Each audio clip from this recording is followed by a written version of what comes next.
साथियों नमस्कार, स्वागत है आपका एक बार फिर से चैनल में। हम लोग एथिक्स की क्लासेस देख रहे हैं और ये हमारी 5वीं क्लास है। 4 क्लासेस हो चुकी हैं। अगर आपने नहीं देखा है तो चैनल पे जाके देख लीजिए। तो हम लोग लिखवा रहे हैं, एथिक्स क्लासेस लिख रहे हैं आप लोग जो है। अगर नहीं लिख रहे हैं तो लिखते जाइए, क्योंकि बहुत सारा लिखना है, नोट्स बनाना है, क्योंकि हम 60 नोट्स बना रहे हैं, जिससे एग्ज़ाम टाइम पे जो है हम अच्छे से एग्ज़ाम को जो है प्रश्नों को कर पाएँ। ठीक, तो अगर आप चैनल पे नए हैं तो चैनल को सब्सक्राइब कर दीजिए। वीडियो पसंद आएगा तो वीडियो को लाइक भी कर दीजिएगा। 4 कक्षाओं में हमने कुछ मूलभूत चीज़ों को देखा, एथिक्स क्या है और एटीट्यूड क्या है, वो सारी चीज़ों को देखा। और हमने देखा कि एटीट्यूड चेंज कैसे होता है। पिछली कक्षा आपने नहीं देखी तो जाके देख लीजिए, उसमें बताया गया है एटीट्यूड चेंज कैसे होता है, पर्सुएशन क्या है, ठीक है। और जो है आवृत्ति परिवर्तन के कारक कौन कौन से हो सकते हैं, राजनीतिक आवृत्तियाँ क्या हो सकती हैं, कैसे बनती हैं, वो हमने देखा। साथ साथ हमने देखा इमोशनल इंटेलिजेंस की हमने शुरुआत की थी, यानी भावनात्मक बुद्धिमत्ता की शुरुआत की थी। ठीक है, उसमें हमने जाना कि इंटेलिजेंस है क्या, ठीक है, इंटेलिजेंस की कितनी क्षमताएं होती हैं, इमोशनल इंटेलिजेंस के लाभ क्या हैं, सिविल सेवाओं में लाभ क्या हैं, ये सारी चीज़ें और हानियाँ क्या हैं वो हमने देखी। उसके आगे जो है हमको लिखना है और देखना है कि भावनात्मक बुद्धिमत्ता असल में है क्या। बहुत सारा लिखना है तो कॉपी पेन निकाल लीजिए और लिखना शुरू करिए। ठीक, तो चलिए लिखिए, हेडिंग डालिए भावनात्मक बुद्धिमत्ता। हेडिंग डालिए भावनात्मक बुद्धिमत्ता और लिखना शुरू करिए।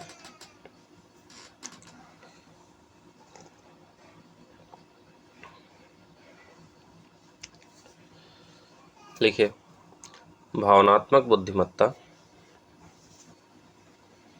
भावनात्मक बुद्धिमत्ता, भावनात्मक बुद्धिमत्ता, कॉमा, बुद्धिमत्ता का एक प्रकार है, बुद्धिमत्ता का एक प्रकार है, बुद्धिमत्ता का एक प्रकार है, जिसकी चर्चा 1985 के बाद शुरू हुई, जिसकी चर्चा 1985 के बाद शुरू हुई, जिसकी चर्चा 1985 के बाद शुरू हुई, फुल स्टॉप, फुल स्टॉप। पहले माना जाता था कि, पहले माना जाता था कि, माना जाता था कि बुद्धिमत्ता का संबंध, बुद्धिमत्ता का संबंध गणित, गणित, कौमा तर्कशास्त्र, कौमा तर्कशास्त्र और भाषा की समझ से संबंधित है, और भाषा की समझ से संबंधित है, और भाषा की समझ से संबंधित है, फुल स्टॉप। किंतु धीरे धीरे बुद्धिमत्ता के अन्य पक्ष, किंतु धीरे धीरे बुद्धिमत्ता के अन्य पक्ष, अन्य पक्ष, अन्य पक्ष उजागर हुए, जिनमें, उजागर हुए, जिनमें, जिनमें, जिनमें भावनात्मक बुद्धिमत्ता का प्रश्न भी उठा, भावनात्मक बुद्धिमत्ता का प्रश्न भी उठा, भावनात्मक बुद्धिमत्ता का प्रश्न भी उठा, फुल स्टॉप।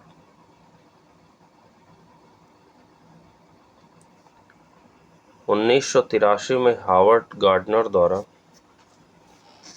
1983 में हावर्ड गार्डनर द्वारा,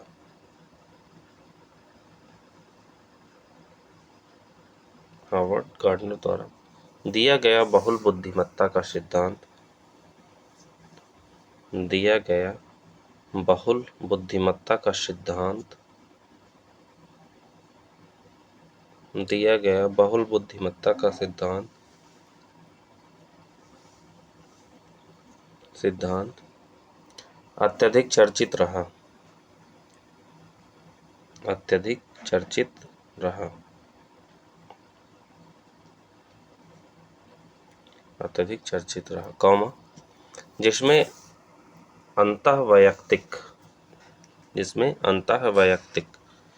अंतःवैयक्तिक को लिख लीजिए ब्रैकेट में इंटरपर्सनल, इंग्लिश होती है इंटरपर्सनल, अंतर्वैयक्तिक।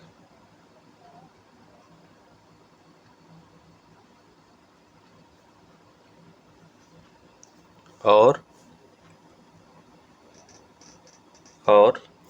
अंतर्वैयक्तिक बुद्धिमत्ता की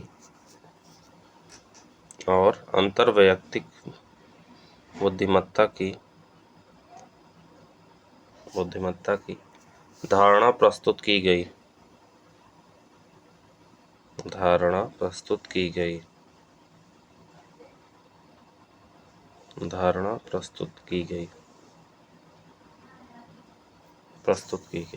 फुल स्टॉप। इन्हीं धारणाओं के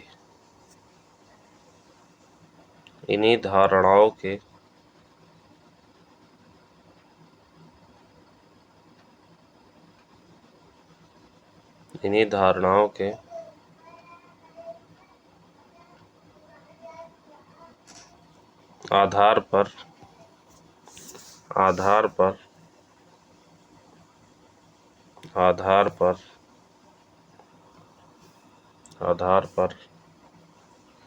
भावनात्मक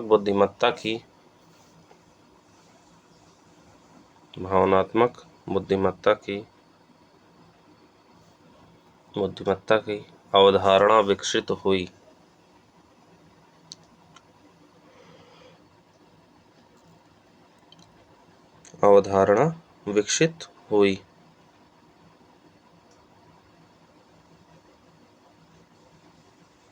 विकसित हुई, कॉमा जिसे पहले पीटर साइलोवी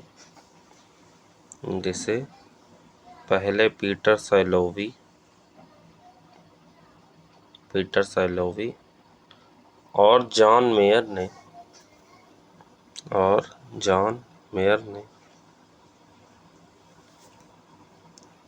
तथा बाद में डेनियल गोलमैन ने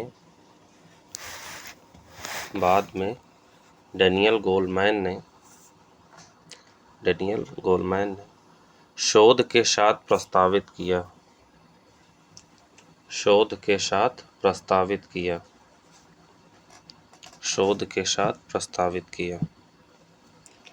विभिन्न विद्वानों, नीचे के ब्रैकेट पैराग्राफ चेंज करके लिखिएगा।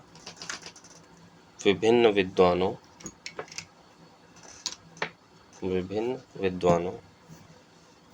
ने भावनात्मक बुद्धिमत्ता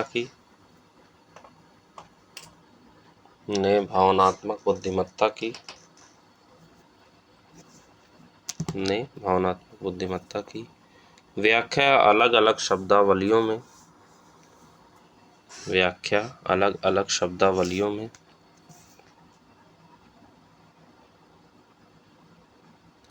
शब्दावलियों में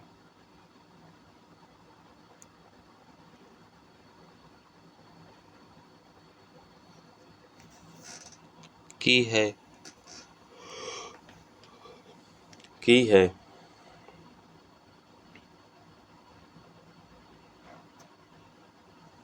है, कॉमा यदि उनके विचारों को मिलाकर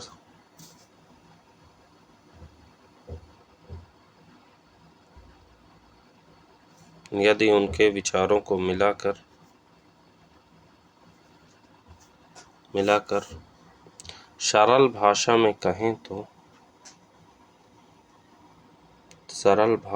कहें तो भावनात्मक बुद्धिमत्ता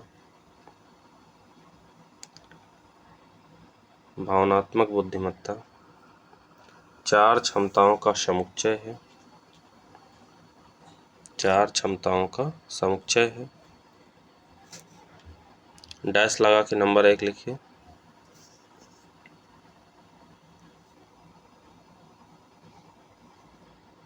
नंबर 1 लगा के लिखिए, अपनी मन स्थितियों को सटीक रूप में समझना। पहला है अपनी मन स्थितियों को सटीक रूप में समझना।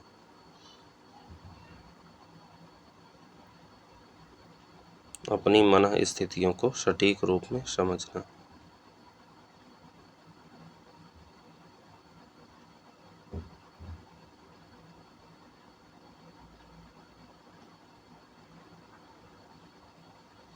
डैश लगा के लिखिए।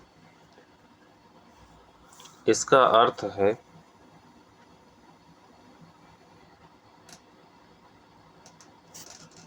इसका अर्थ है इसका अर्थ है अपनी भावनाओं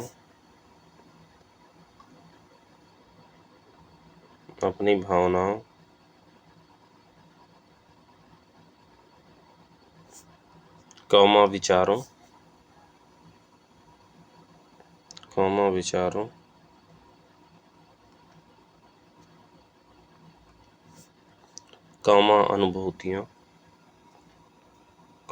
अनुभूतियों तथा उन पर पड़ने वाले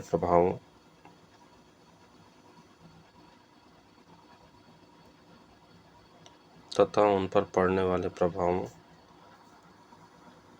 को सटीक ढंग से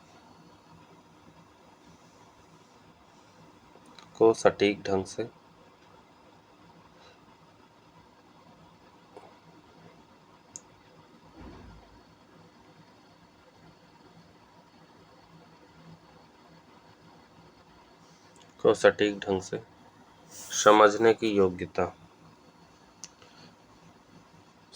की योग्यता। Full stop. विभिन्न नज़दीकी भावनाओं में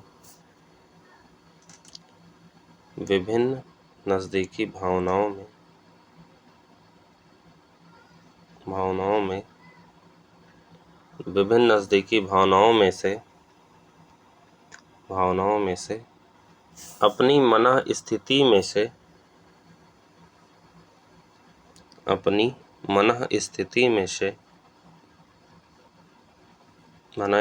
में से पहचान पाना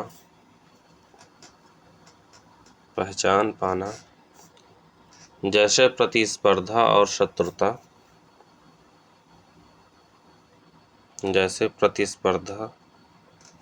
और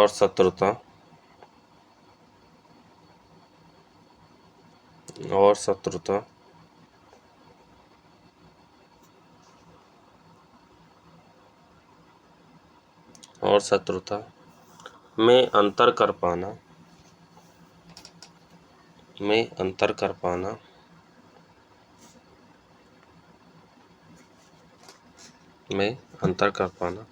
आदि क्षमताएं इसमें निहित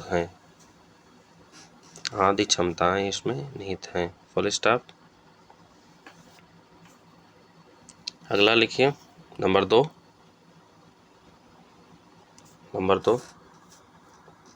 अपनी मन स्थितियों को प्रबंधन करने की क्षमता। अपनी मन स्थितियों को प्रबंधन करने की क्षमता।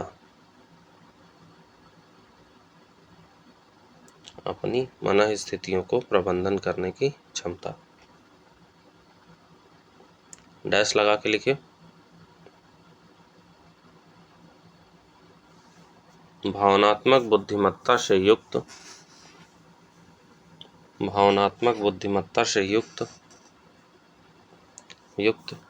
व्यक्ति न सिर्फ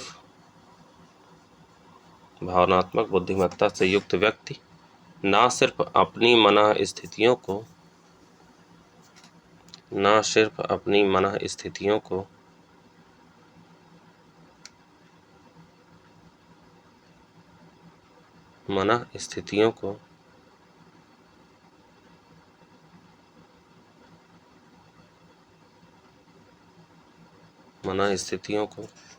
सटीक रूप से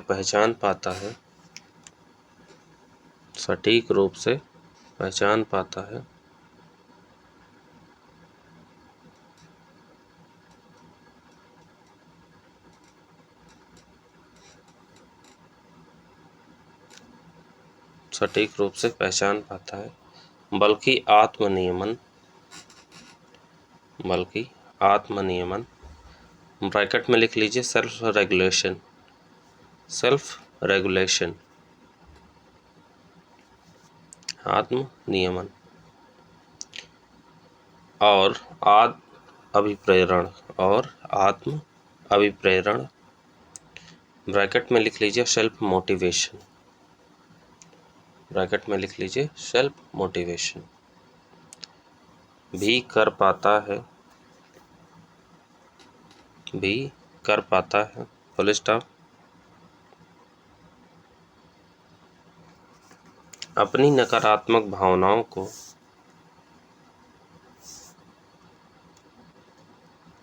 अपनी नकारात्मक भावनाओं को नियंत्रित कर पाना,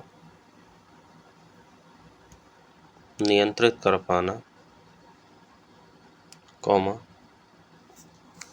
तनाव और अवसाद की स्थिति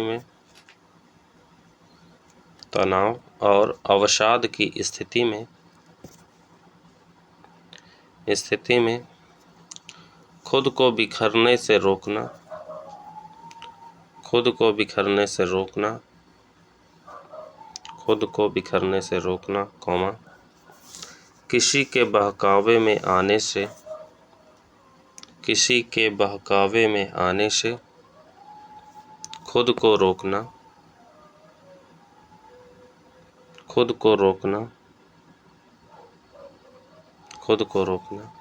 ये सभी आत्म प्रबंधन के कौशल हैं, ये सभी आत्म प्रबंधन के कौशल हैं, ये सभी आत्म प्रबंधन के कौशल हैं। इसका मतलब ये हो गया अपनी मनस्थितियों को प्रबंधन करने की क्षमता। जैसे मान लीजिए कोई आया, आपको धक्का दिया, आपको गुस्सा आ गया, लेकिन आप अपनी मनस्थितियों को प्रबंधन कैसे करेंगे, अपनी भावनाओं को नियंत्रित कैसे करेंगे। जैसे मान लीजिए आपको उसने धक्का दिया, आप गुस्से में आ गए कि अभी झगड़ा हो जाएगा, लेकिन अगर आप जो है अपनी भावनाओं को कंट्रोल कर लेंगे तो झगड़ा नहीं होगा। ठीक है, उसने माफ़ी मांग ली, आपने कह दिया ठीक है कोई बात नहीं, तो आप अपनी जो है स्थितियों को कैसे सुधार करेंगे। यही जो है होता है अपनी मनस्थितियों में प्रबंधन करने की क्षमता। कैसे? आत्मनियमन से और आत्म अभिप्रेरण से। ठीक है, इसमें जो है इंसान जो है किसी के बहकावे में आने से खुद को रोक पाता है। ठीक है, नंबर 3 लिखिए। नंबर 3, अन्य व्यक्तियों या प्राणियों की मनस्थितियों को सटीक रूप में समझना। अन्य व्यक्तियों या प्राणियों की मनस्थितियों को सटीक रूप में समझना, सटीक रूप में समझना, सटीक रूप में समझना। डैश लगा के लिखिए।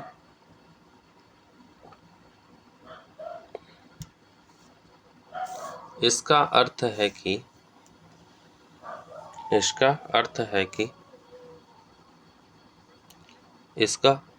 कि अन्य व्यक्ति के मन में कैसी अनुभूतियाँ, भावनाएं या तेवर हैं, कैसी अनुभूतियाँ, भावनाएं या तेवर हैं, उन्हें ठीक से भांप पाने की क्षमता, उन्हें ठीक से भांप पाने की क्षमता, उन्हें ठीक से भांप पाने की क्षमता। इसका विशेष प्रयोग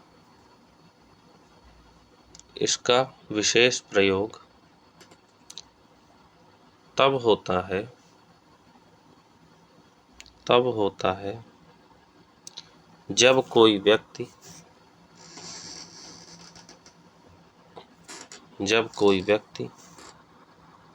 अपनी भावनाओं को अपनी भावनाओं को छिपाने का प्रयत्न करे, छिपाने का प्रयत्न करे, छिपाने का प्रयत्न करे और तब भी दूसरा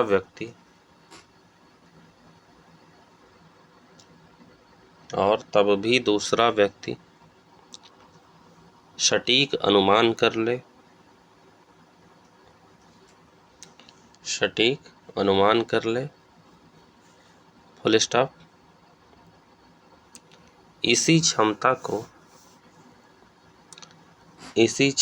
को समानुभूति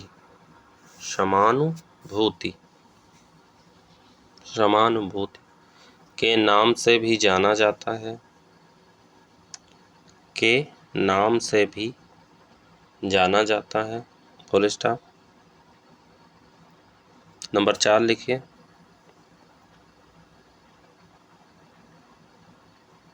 नंबर 4,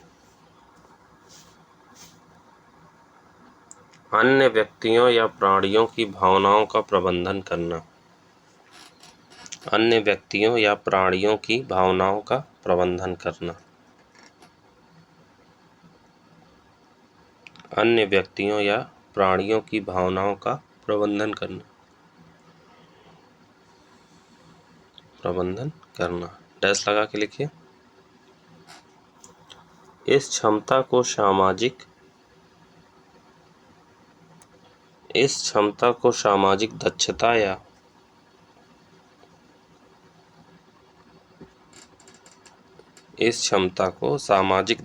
या सोशल स्किल भी कहते हैं, सोशल स्किल भी कहते हैं, सोशल स्किल भी कहते हैं। इसका अर्थ है कि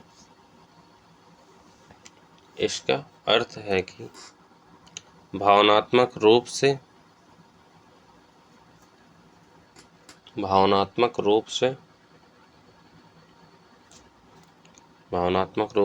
बुद्धिमान व्यक्ति अपने आसपास के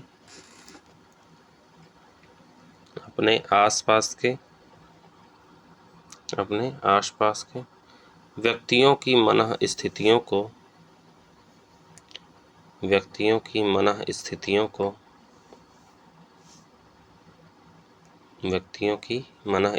को अपने उद्देश्यों के अनुसार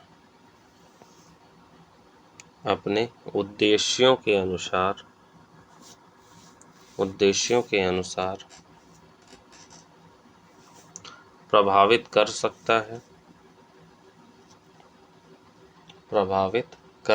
है, फुल स्टॉप।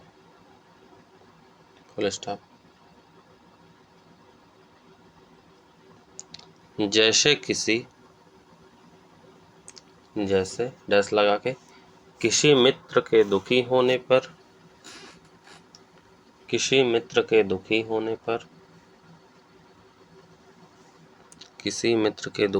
पर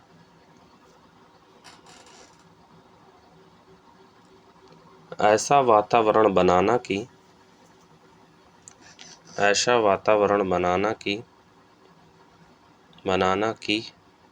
वह सहज हो जाए,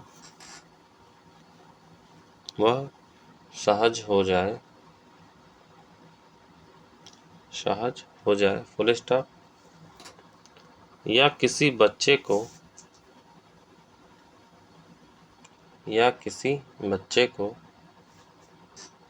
अनुशासन सिखाने के लिए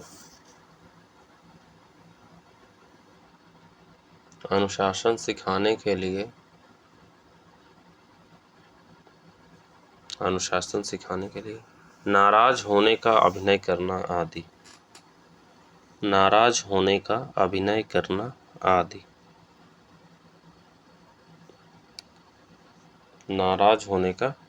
अभिनय करना आदि।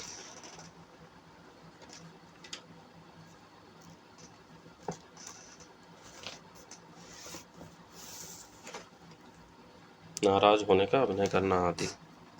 फुल स्टॉप लिख लीजिए। आगे हेडिंग डाल लीजिए, भावनात्मक बुद्धिमत्ता सिखाने का तरीका। भावनात्मक बुद्धिमत्ता सिखाने का तरीका।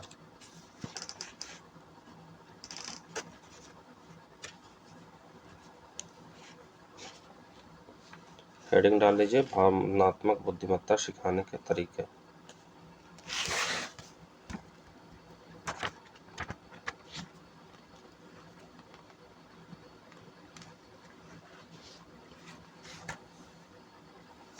तो पहला तरीका होता है अधिगम, ठीक है, अधिगम, ठीक है।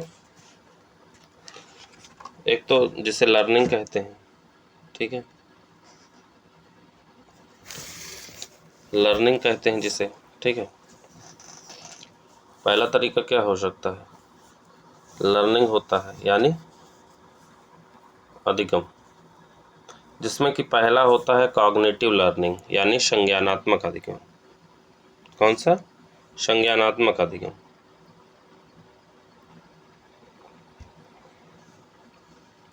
अब संज्ञानात्मक अधिगम क्या हो सकता है? और दूसरा होता है इमोटिव लर्निंग, यानी भावनात्मक अधिगम। संज्ञानात्मक अधिगम वो होता है जैसे मैथ, साइंस, लॉजिक, ठीक है। संज्ञानात्मक अधिगम जो है सीखने के लिए केवल बौद्धिक पक्षों की आवश्यकता होती है और यह प्रक्रिया काफ़ी सरल होती है, ठीक है। जैसे मैथ सिखाया जा सकता है, साइंस सिखाया जा सकता है, कोई लॉजिक चीज़ें हैं वो सिखाई जा सकती है। लेकिन जो इमोटिव लर्निंग होती है, वो भावनात्मक अधिगम होता है, उसको सिखाया नहीं जा सकता है। वो कैसे होता है? भावनात्मक स्तर पर सीखने के लिए एक लंबी और कठिन प्रक्रिया से गुजरना पड़ता है। कठोर अभ्यास के बाद ये विकसित होता है। लंबे और कठोर अभ्यास के बाद गुजरना पड़ता है। इसे एक दिन की कार्यशाला या अभिप्रेरणात्मक पुस्तकें पढ़कर नहीं सीखा जा सकता है। यानी मैथ, साइंस, लॉजिक पढ़ के जो है भावनात्मक अधिगम को, इमोटिव लर्निंग को नहीं सीखा जा सकता, बल्कि इसको काफ़ी कठोर अभ्यास के बाद सीखा जाता है। एक इंजीनियर अपने कार्य में अत्यंत दक्ष है, किंतु व्यक्तित्व के स्तर पर अत्यंत संकोची, दब्बू, एकांत प्रिय तथा अंतर्मुखी है। वह यह जानता है कि उसके व्यक्तित्व का ये पक्ष उसे विफल बना रहे हैं।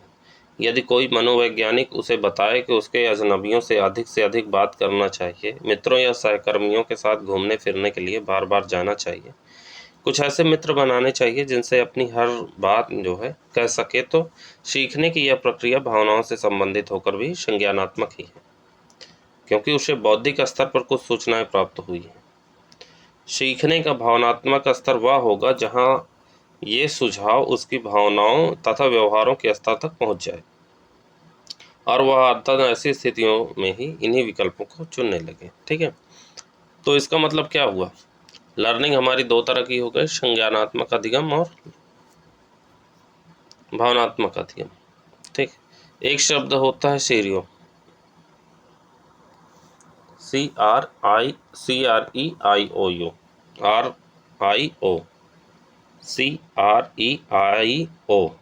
CREIO, ठीक है। इसे जो है डेनियल गोलमैन की एक संस्था है, डेनियल गोलमैन की ये संस्था है, इस मंच पर काफ़ी कुछ लिखा है और अनुसंधान किया है।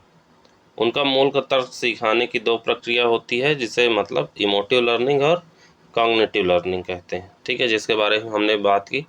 तो इसे गूगल पे आप सर्च करिएगा, CREIO, यानी consortium for research in emotional intelligence in organisation. लिख लीजिए, CREIO, इसका फुल फॉर्म है consortium for research in emotional intelligence in organisation. Shell का प्रयोग, ठीक है, यानी सोशल एंड इमोटिव लर्निंग का प्रयोग इसमें किया गया है, ठीक है। इस संस्था में भर भर के इस लर्निंग का प्रयोग किया गया है, जहाँ पे विद्यार्थियों को नया पाठ्यक्रम पढ़ना होता है, ठीक। यानी ये जो है विद्यालय में किए गए प्रयोग हैं, जिसमें जो है USA में कई ऐसे विद्यालय तथा विश्वविद्यालय हैं जिसमें ऐसे प्रयोग चल रहे हैं जहां विद्यार्थियों को नया पाठ्यक्रम पढ़ना होता है, SEL यानी सोशल एंड इमोटिव लर्निंग के अंतर्गत। ठीक है, ये पाठ्यक्रम आमतौर पर जो है CREIO नामक के निर्देशन में चल रहे हैं। कुछ राज्यों जैसे इलिनोयस ने इसे सभी बच्चों के लिए अनिवार्य भी कर दिया है। इस परियोजना का मूल आधार यह है कि EI के विभिन्न पक्ष बच्चों की आयु तथा आयुकों को ध्यान में रखते हुए क्रमिक रूप से सिखाए जाए तो बेहतर परिणाम आ सकते हैं। जैसे कैसे आ सकते हैं? प्रारंभिक कक्षाएं जिसमें चित्रों आदि के माध्यम से यह सिखाना कि किसी व्यक्ति के मनोभावों का सटीक अनुमान कैसे लगाया जाता है और ऐसे मनोभाव किस तरह के व्यवहारों को जन्म देते हैं। ठीक है, अध्यापक तरह तरह के चेहरे बनाकर दिखाते हैं और चित्रों तथा वीडियो आदि के माध्यम से यह अभ्यास कराते हैं। ठीक, दूसरी तरह की हो सकती है मध्यवर्ती कक्षाएं। इसमें समानुभूति का अभ्यास कराया जाता है। इसमें प्रयास किया जाता है कि बच्चे दूसरों के गैर भाषिक संकेतों के आधार पर यह समझें और महसूस करें कि कोई दूसरा व्यक्ति किस मनस्थिति में है। और तीसरे प्रकार की होती है उच्च कक्षाएं। इस पर जो है कई अन्य पक्ष सिखाए जाते हैं, जैसे कि तनाव की स्थिति में भावनाओं का प्रबंधन, किसी से विवाद होने की स्थिति में ऐसी अभिव्यक्तियों का प्रयोग करना जिसमें विवाद और न बढ़े बल्कि समाधान निकल सके। ठीक है, और अन्य व्यक्तियों विशेषता विरोधियों के को धैर्यपूर्वक सुनने की क्षमता विकसित करना। ठीक, तो इस तरह जो है सिखाने की हमारे तरीके हो सकते हैं। अब भावनात्मक बुद्धिमत्ता को कैसे सिखाया जाता है, हेडिंग डाल लीजिए, भावनात्मक बुद्धिमत्ता को सिखाना।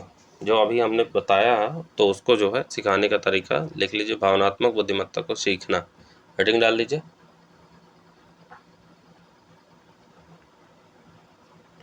भावनात्मक बुद्धिमत्ता को सीखना।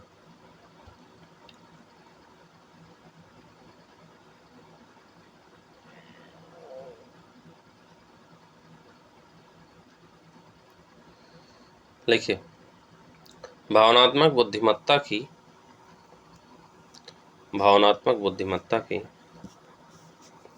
अवधारणा से जुड़े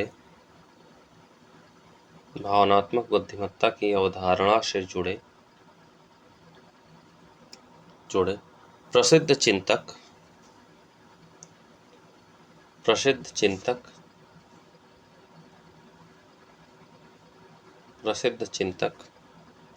डेनियल गोलमैन ने भावनात्मक बुद्धिमत्ता को सीखने से जुड़ी कठिनाइयों पर व्यापक चर्चा की है। सीखने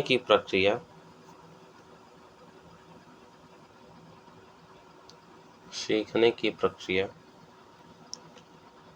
दो प्रकार की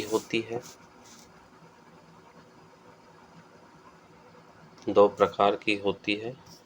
नंबर 1 संज्ञानात्मक अधिगम कॉग्निटिव लर्निंग, नंबर 2 सामाजिक भावनात्मक अधिगम सोशल इमोटिव लर्निंग। लिख लीजिए, नंबर 1 संज्ञानात्मक अधिगम कॉग्निटिव लर्निंग और नंबर 2 सामाजिक भावनात्मक अधिगम सोशल इमोटिव लर्निंग।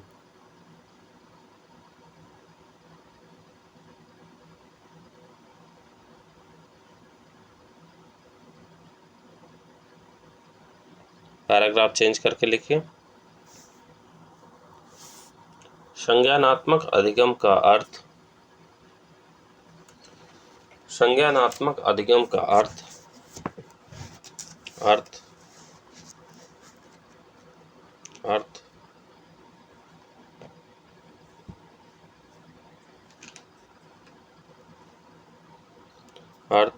किसी सिद्धांत या ज्ञान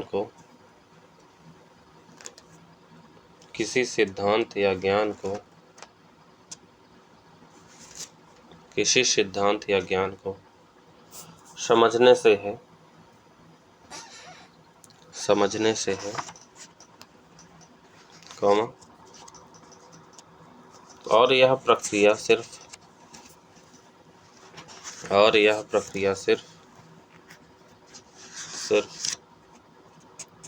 बौद्धिक स्तर तक सीमित रहती है। बौद्धिक स्तर तक सीमित रहती है। Full stop. Full stop. उदाहरण के लिए गणित का कोई सूत्र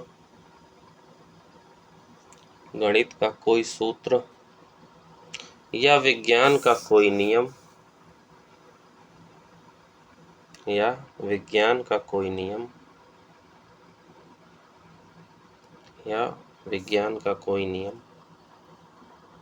समझना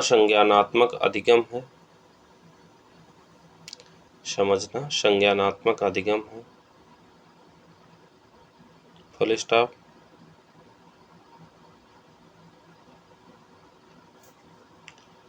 जैसे ही विद्यार्थी के दिमाग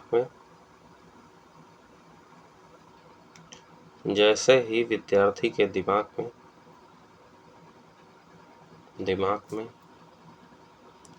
कोई अवधारणा स्पष्ट हो जाती है,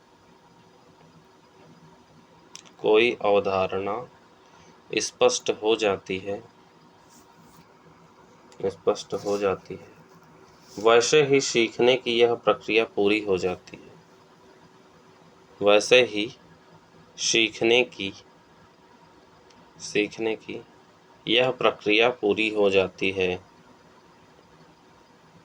यह प्रक्रिया पूरी हो जाती है। पैराग्राफ चेंज करके लिखिए। सामाजिक और भावनात्मक अधिगम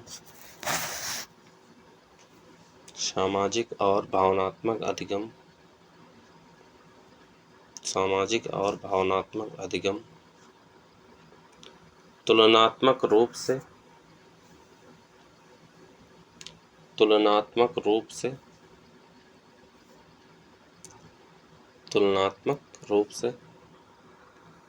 लंबी और कठिन प्रक्रिया है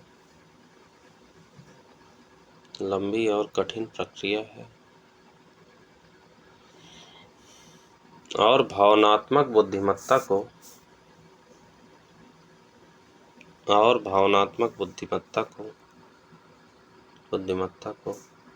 सीखने में इसी प्रक्रिया का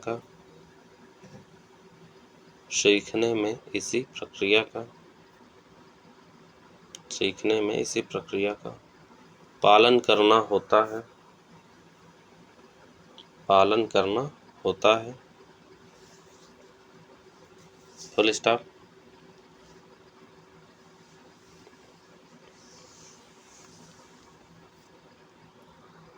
यह प्रक्रिया सिर्फ बौद्धिक नहीं होती,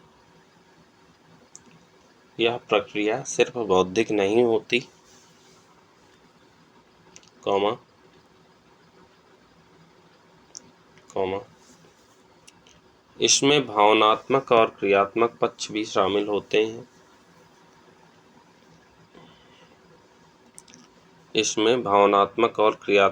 भी शामिल होते हैं।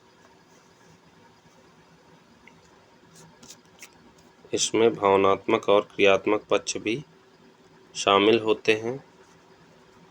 Full stop.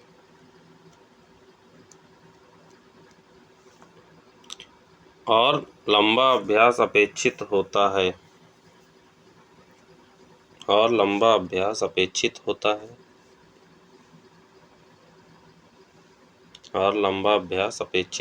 है। Full stop. उदाहरण के लिए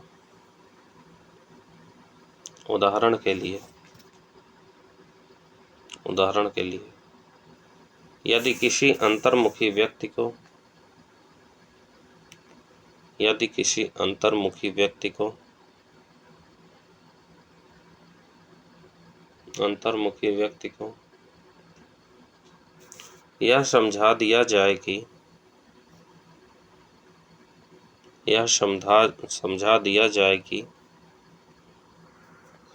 यह समझा दिया जाए कि उसकी विफलताओं का कारण उसकी विफलताओं का कारण,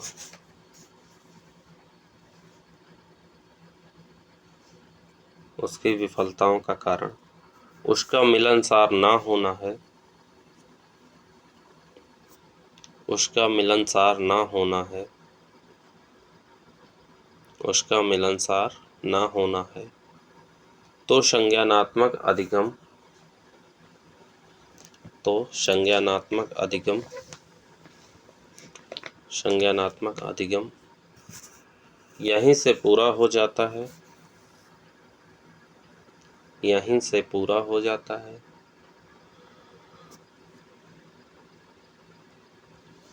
यहीं से पूरा हो जाता है, फुल स्टॉप।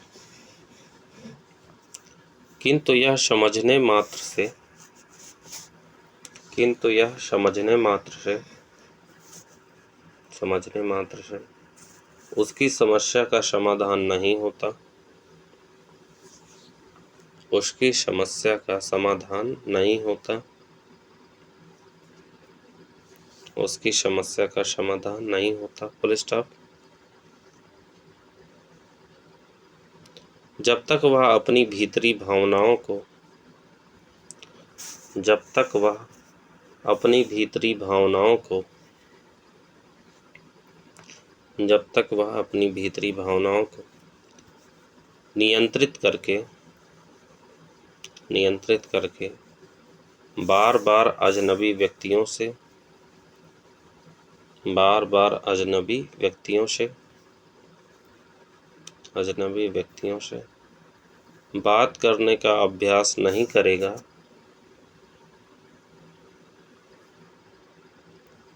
बात करने का अभ्यास नहीं करेगा, कौमा, तब तक भावनात्मक अधिगम, तब तक भावनात्मक अधिगम की प्रक्रिया, तब तक भावनात्मक अधिगम की प्रक्रिया पूरी नहीं होगी, तब तक भावनात्मक अधिगम की प्रक्रिया पूरी नहीं होगी, फुल स्टॉप। पैराग्राफ चेंज करके लिखिए, पैराग्राफ चेंज करके लिखिए। डैनियल गोलमैन की प्रसिद्ध संस्था,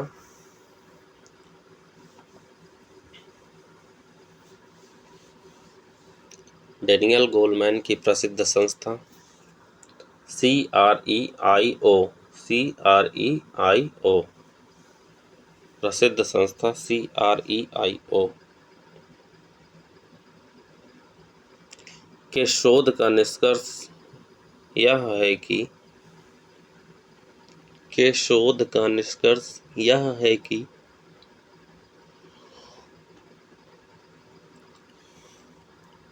2 वर्ष तक बच्चों में, 2 वर्ष तक बच्चों में भावनात्मक बुद्धिमत्ता नहीं होती है,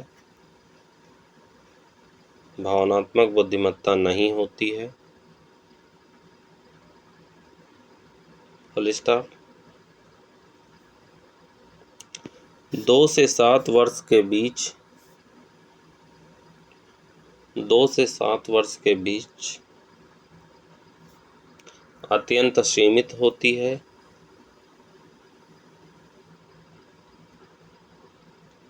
अत्यंत सीमित होती है, और 7 वर्ष के बाद, और 7 वर्ष के बाद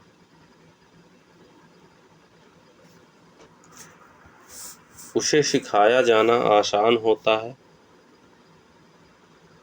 उसे सिखाया जाना आसान होता है, फुल स्टॉप, फुल स्टॉप। इस संस्था के निष्कर्षों के आधार पर, इस संस्था के निष्कर्षों के आधार पर, निष्कर्षों के आधार पर अमेरिका और यूरोप के, अमेरिका और यूरोप के, अमेरिका और यूरोप के बहुत सारे विद्यालयों में,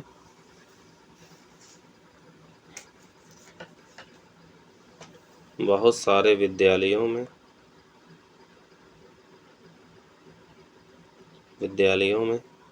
आजकल सेल यानी learning social and emotional learning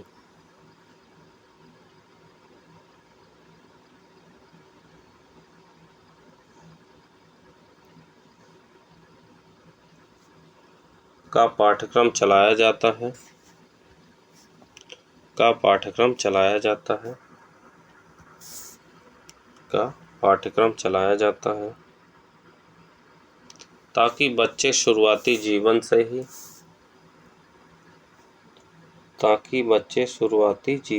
ही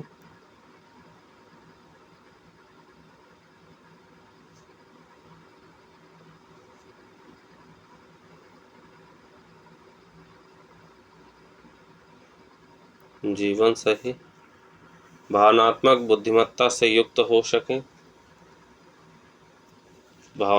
बुद्धिमत्ता से युक्त हो सकें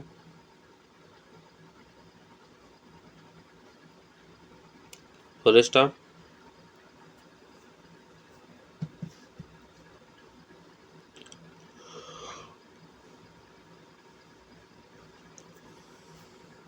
इस कार्यक्रम के तहत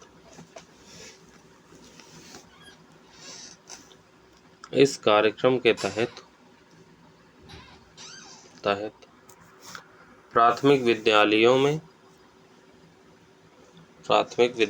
में विभिन्न चित्रों और फिल्मों के माध्यम से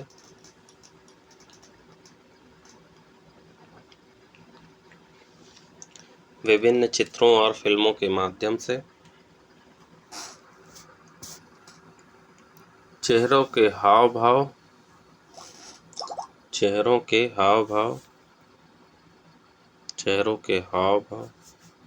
पढ़ना सिखाया जाता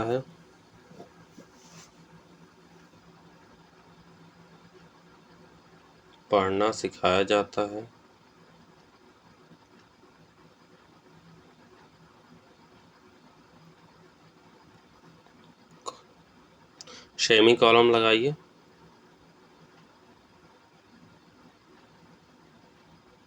सेमी कॉलम लगाइए। आगे लिखिए। मध्यवर्ती कक्षाओं में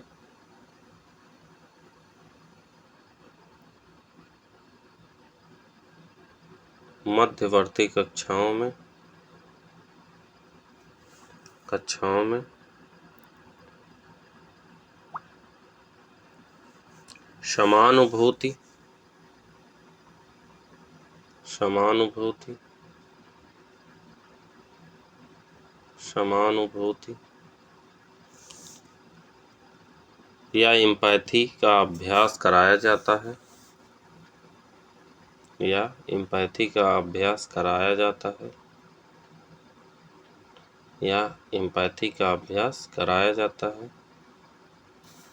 और उच्च कक्षाओं में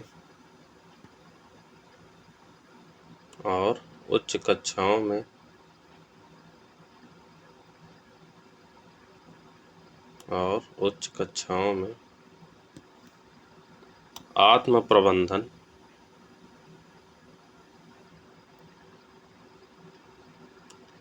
प्रबंधन आत्मनियंत्रण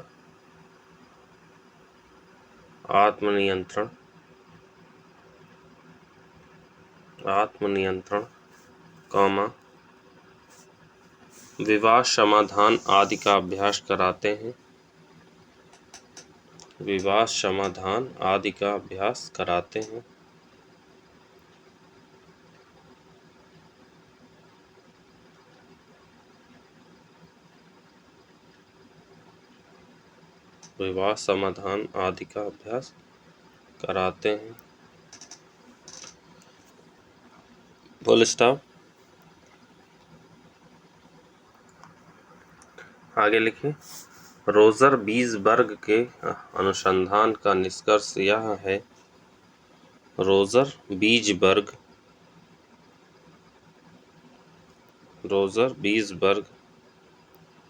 के अनुसंधान का निष्कर्ष यह है के अनुसंधान का निष्कर्ष यह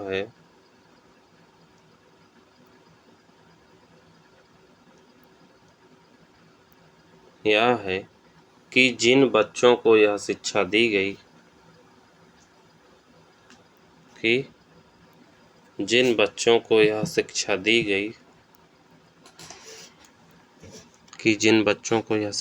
गई कॉमा उनमें से 50% का अकादमिक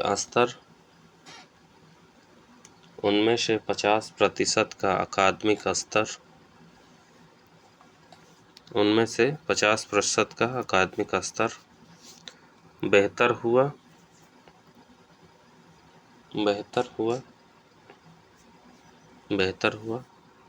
और 63% की सामाजिक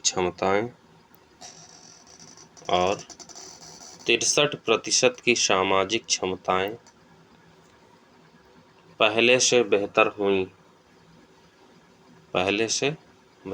हुई। Full stop. भारत में भी कई विद्यालयों ने ऐसे प्रयोग करने शुरू किए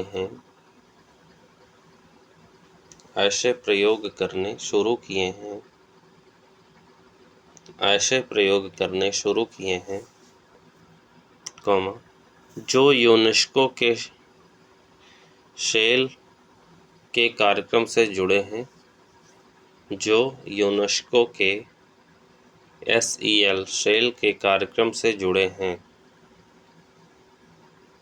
सेल के कार्यक्रम से जुड़े हैं।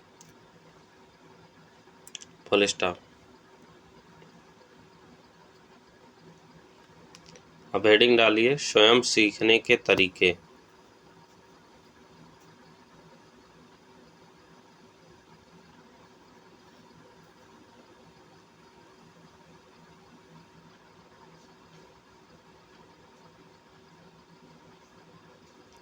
स्वयं सीखने के तरीके।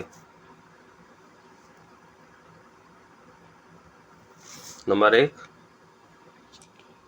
आत्म मूल्यांकन की प्रक्रिया में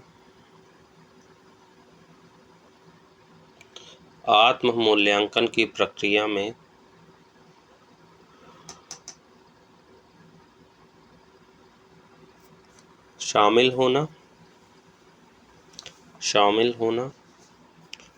और अपनी कमियों को पहचानना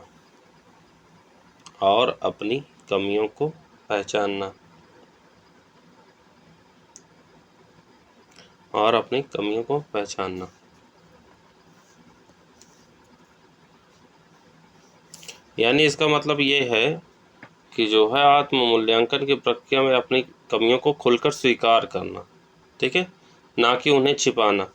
कमियां स्वीकार करने से क्या होगा? कमियां स्वीकार करने पर ही उन्हें सुधारने की संभावना बनती है। ठीक। नंबर 2 लिखिए। नंबर 2, कमियों से उबरने के लिए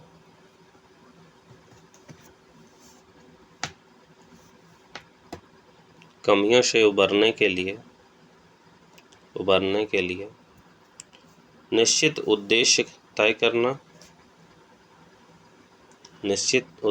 तय करना जो असंभव प्रकृति के ना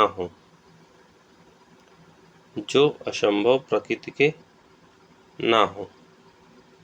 फुल स्टॉप। ब्रैकेट में लिख लीजिए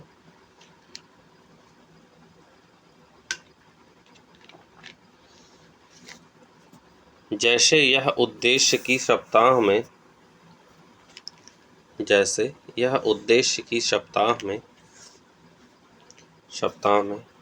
कम से कम एक बार कोई सामाजिक कार्य करना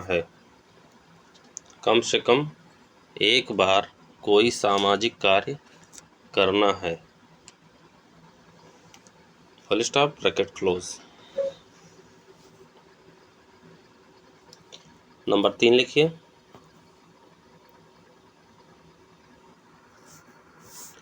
स्वपरामर्शी मानसिकता, स्वपरामर्शी मानसिकता, ऑटो सजेस्टिव मोड का प्रयोग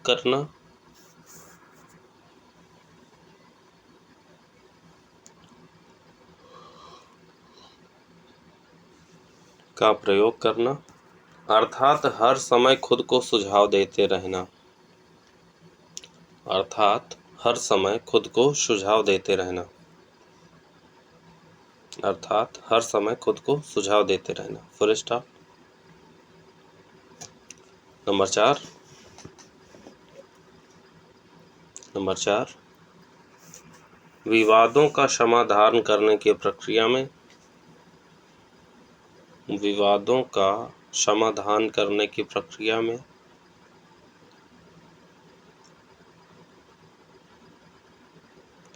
विवादों का समाधान करने की प्रक्रिया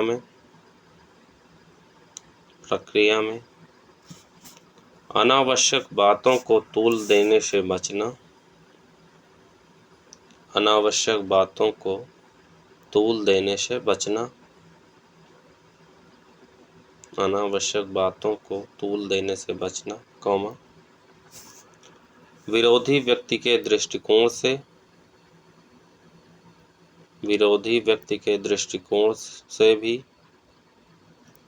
विरोधी व्यक्ति के दृष्टिकोण से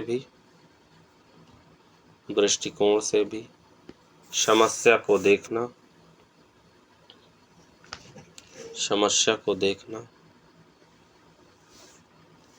समस्या को देखना, कॉमा, व्यावहारिक समाधान की खोज करना इत्यादि, व्यावहारिक समाधान की खोज करना इत्यादि,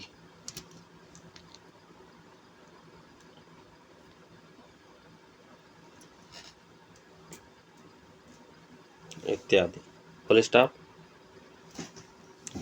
नंबर 5,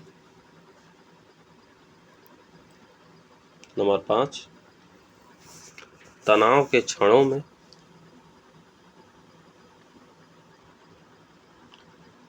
तनाव के क्षणों में तुरंत कोई निर्णय न करना,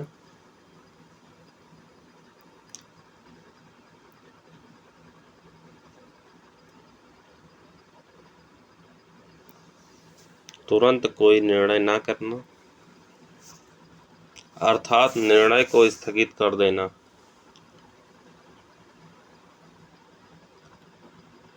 अर्थात निर्णय को स्थगित कर देना, फुल स्टॉप।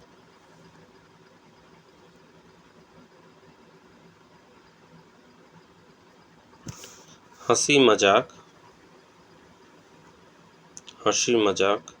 कॉमा, संगीत और कसरत आदि को दिनचर्या में शामिल करना, आदि को दिनचर्या में शामिल करना, फुल स्टॉप।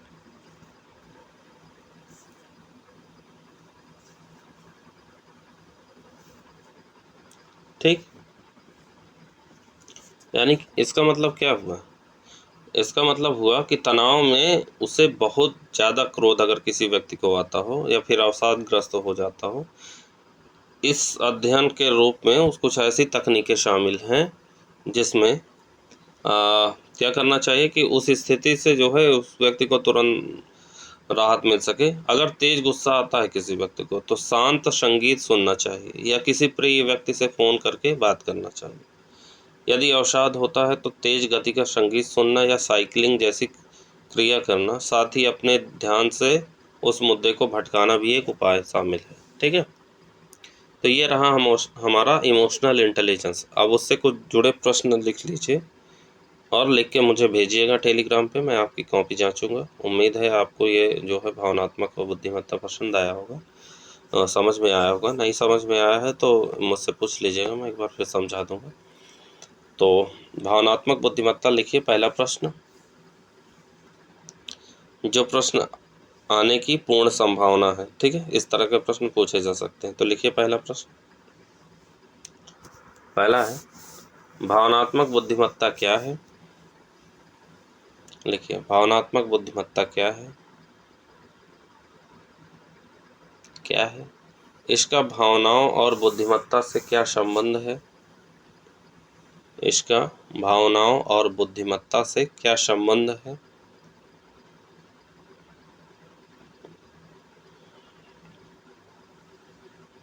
Question mark.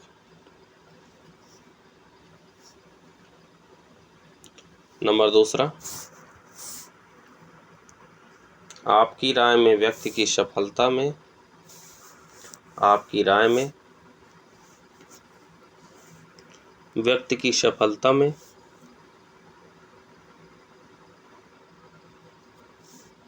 भावनात्मक बुद्धिमत्ता क्या योगदान करती है? भावनात्मक बुद्धिमत्ता क्या योगदान करती है? Question mark. यह बुद्धिमत्ता, यह योगदान बुद्धिमत्ता की तुलना में कम है या अधिक? यह योगदान बुद्धिमत्ता की तुलना में कम है या अधिक? कम है या अधिक? Question mark. नेक्स्ट क्वेश्चन, एक अच्छे सिविल सेवक में, एक अच्छे सिविल सेवक में उच्च भावनात्मक बुद्धिमत्ता का होना, उच्च भावनात्मक बुद्धिमत्ता का होना क्यों वांछनीय है? क्यों वांछनीय है? Question mark. विचार करें, विचार करें, फुल स्टॉप। अगला प्रश्न लिखिए, भावनात्मक बुद्धिमत्ता नैसर्गिक होती है? भावनात्मक बुद्धिमत्ता नैसर्गिक होती है? नैसर्गिक होती है या सीखी जाती है? या सीखी जाती है? अगर यह सीखी जाती है तो, अगर यह सीखी जाती है तो इसे कैसे सिखाया जा सकता है? इसे कैसे सिखाया जा सकता है? Question mark. इसे कैसे सिखाया जा सकता है? Question mark. हो गए ये हमारे प्रश्न। नहीं लिखे हों तो एक बार पॉज करके सभी प्रश्न को लिख लीजिएगा, ठीक है। अब हम देखेंगे, हेडिंग डाल लीजिए, aptitude and fundamental value for civil services. Aptitude and fundamentals values for civil services. Heading डाल लीजिए, aptitude and fundamental values for civil services. यह हमारे टॉपिक नंबर 3 में है। अच्छा, टॉपिक नंबर 3 में याद रखिएगा, टॉपिक नंबर 3 में मैं सभी का टॉपिक बताते जा रहा हूँ, कौन सा किसमें शामिल है, ठीक है। सिलेबस हमको अच्छे से पता होना चाहिए। हेडिंग डाल दी, aptitude and fundamental values for civil services. Hindi में लिख लीजिए इसको, सिविल सेवा के लिए अभिरुचि तथा बुनियादी मूल्य। सिविल सेवा के लिए अभिरुचि तथा बुनियादी मूल्य।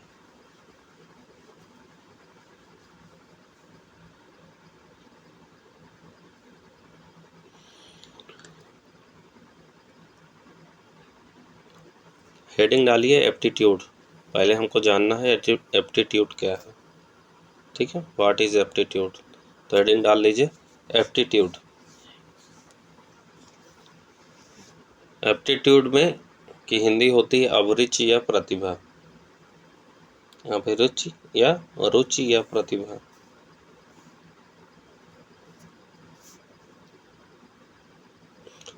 अभिरुचि या प्रतिभा। नीचे की लाइन से लिखिए पैराग्राफ चेंज करके। अगर किसी व्यक्ति को प्रशिक्षण दिया जाए, अगर किसी व्यक्ति को प्रशिक्षण दिया जाए, प्रशिक्षण दिया जाए तो वह किन क्षेत्रों में सफल हो सकता है, तो वह किन क्षेत्रों में सफल हो सकता है, किन क्षेत्रों में सफल हो सकता है। यह जानने की कोशिश, यह जानने की कोशिश,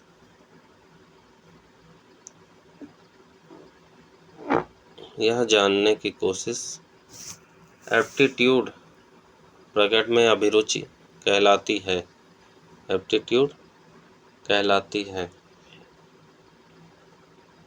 पैराग्राफ चेंज करके लिखिए। वह क्षमता या योग्यता, वह क्षमता या योग्यता, वह क्षमता या योग्यता जिसके आधार पर, जिसके आधार पर हम तय कर सके कि, हम तय कर सके कि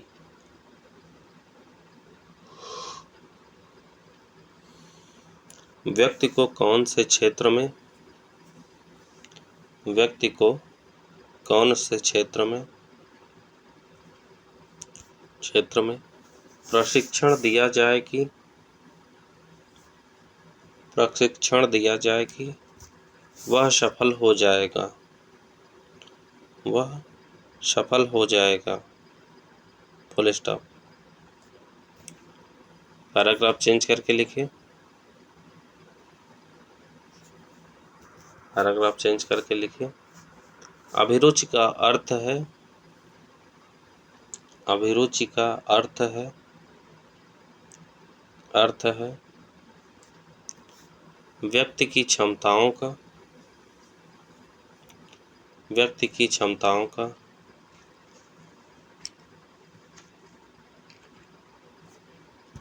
ऐसा संयोजन की, ऐसा संयोजन की, संयोजन की यदि उसे उचित वातावरण, यदि उसे उचित वातावरण, उचित वातावरण और प्रशिक्षण दिया जाए तो, और प्रशिक्षण दिया जाए तो, दिया जाए तो वह किसी क्षेत्र विशेष में, वह किसी क्षेत्र विशेष में, क्षेत्र विशेष में सफल होने की पर्याप्त संभावनाएं रखता है, सफल होने की पर्याप्त संभावनाएं रखता है, संभावना रखता है, सफल होने की पर्याप्त संभावना रखता है। Full stop. अभिरुचि से व्यक्ति की, अभिरुचि से व्यक्ति की, अभिरुचि से व्यक्ति की संभावनाओं का पता चलता है, व्यक्ति की संभावनाओं का पता चलता है, संभावनाओं का पता चलता है। सेमी कॉलम, सेमी कॉलम वह कितना सफल होगा, वह कितना सफल होगा, क्वेश्चन मार्क,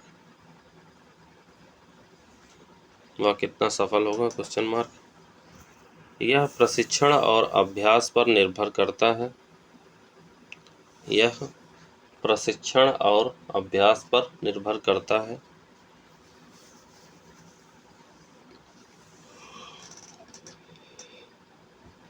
फुल स्टॉप। अभिरुचि प्रायः जन्मजात होती है, अभिरुचि प्रायः जन्मजात होती है, प्रायः जन्मजात होती है, किंतु उसका एक पर्याप्त अंश, किंतु उसका एक पर्याप्त अंश सीखा जा सकता है, किंतु उसका एक पर्याप्त अंश सीखा भी जा सकता है। सीखा भी जा सकता है।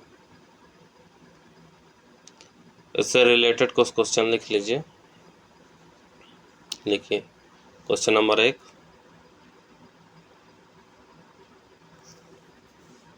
क्वेश्चन नंबर 1, अभिरुचि क्या है? अभिरुचि क्या है? अभिरुचि क्या है? यह बुद्धिमत्ता और रुचि से कैसे अलग है? यह बुद्धिमत्ता और रुचि से कैसे अलग है? Question mark.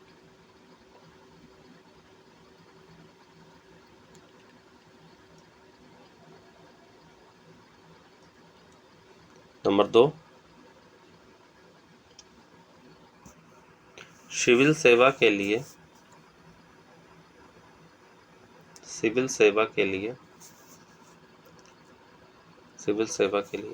किसी उम्मीदवार में कैसी अभिरुचि होनी चाहिए? किसी उम्मीदवार में कैसी अभिरुचि होनी चाहिए? Question mark. क्या सिविल सेवा अभिरुचि परीक्षा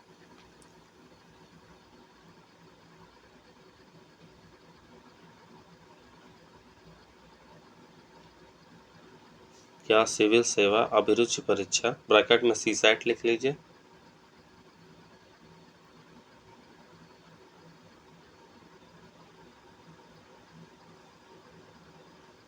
का वर्तमान ढांचा उचित मूल्यांकन कर पाता है?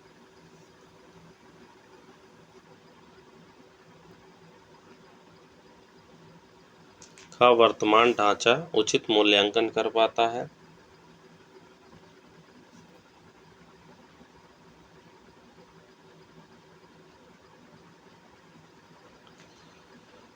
Question mark. ये दोनों प्रश्न मुझे लिख के भेजिएगा। अब हेडिंग डाल लीजिए अभिरुचि की विशेषताएं। अभिरुचि की विशेषताएं।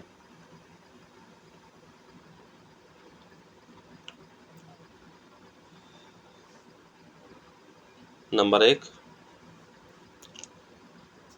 संभावना है गारंटी नहीं। नंबर 1, संभावना है गारंटी नहीं।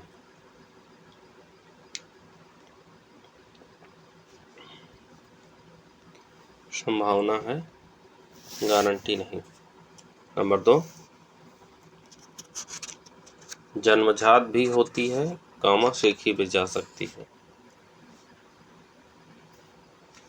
जन्मजात भी होती है और सीखी भी जा सकती है।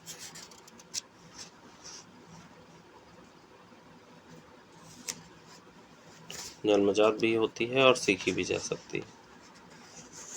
नंबर 3, इसके आधार पर बच्चों के भविष्य का अनुमान किया जाता है। इसके आधार पर बच्चों के भविष्य का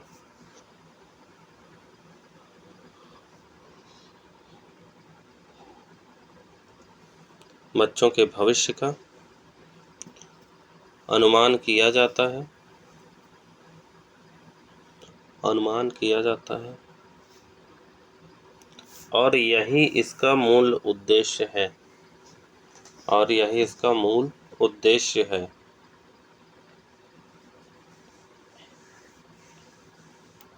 स्टॉप। नंबर 4, यह बुद्धिमत्ता और रुचि के काफी नजदीक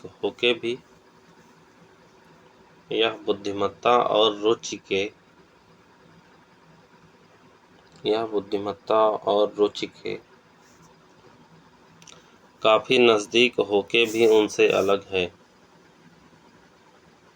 काफी नजदीक होके भी उनसे अलग है। अलग है, फुल स्टॉप। अब हेडिंग डालिए रुचि और प्रतिभा में संबंध।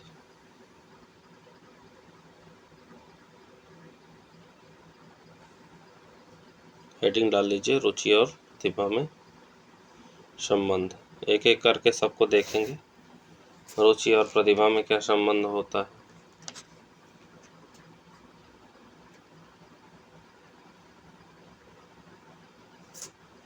रुचि और प्रतिभा में क्या संबंध होता है।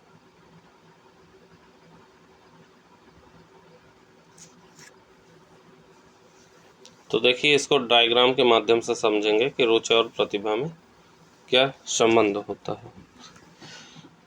ठीक, जैसे निम्नलिखित संबंध हो सकते हैं। रुचि का अर्थ क्या होता है। रुचि का अर्थ होता है कि विकल्पों की उपस्थिति में व्यक्ति किस प्रकार के विकल्पों का चयन करता है। उदाहरण के लिए, अगर पढ़ने, खेलने व सोने के विकल्पों में से कोई खेलने को चुनता है तो खेलना उसकी रुचि है। रुचि से यह तय नहीं होता कि उस कार्य विशेष से व्यक्ति का निष्पादन का स्तर क्या होगा। ठीक, तो रुचि और प्रतिभा में संबंध को निम्न तरीके से समझा जा सकता है। जैसे एक तरफ लिख लीजिए रुचि, एक तरफ लिख लीजिए अभिरुचि या प्रतिभा यानी एप्टीट्यूड। एक तरफ इंटरेस्ट लिख लीजिए, एक तरफ एप्टीट्यूड लिख लीजिए।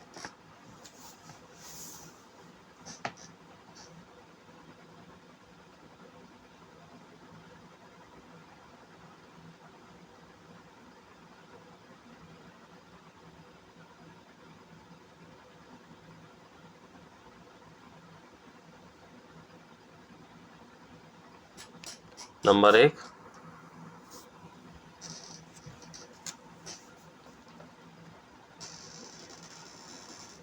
जैसे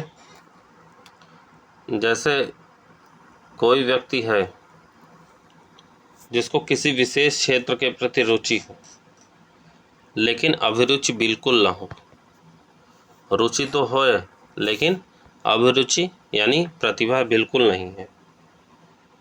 जैसे एक मंद बुद्धि बच्चा जो होता है, जिसका आईक्यू जो है 70 के आसपास होता है, क्रिकेट खेलकर भले ही बहुत खुश होता है, ठीक है, रुचि तो है क्रिकेट खेलने में, खुश होता है और उपलब्ध विकल्पों में हमेशा क्रिकेट का ही चयन करें, किंतु उसका निष्पादन श्रेष्ठ नहीं होगा क्योंकि वह इस खेल की त्वरित चुनौतियों का सामना नहीं कर पाएगा। ठीक है, तो इसका मतलब उसमें प्रतिभा नहीं है, रुचि तो है। नंबर 2 देखें। नंबर 2 जो है, ऐसा कोई व्यक्ति जो है किसी विशेष क्षेत्र में उसकी अभिरुचि का स्तर तो अलग हो, अभिरुचि का स्तर अलग हो, अधिक हो, ठीक है, परंतु रुचि उसकी बिल्कुल ना हो। रुचि क्या हो, बिल्कुल ना हो, लेकिन अभिरुचि का स्तर बहुत ज़्यादा हो। जैसे किसी व्यक्ति में शतरंज खेलने के लिए बहुत आवश्यक ऊंची तार्किक क्षमता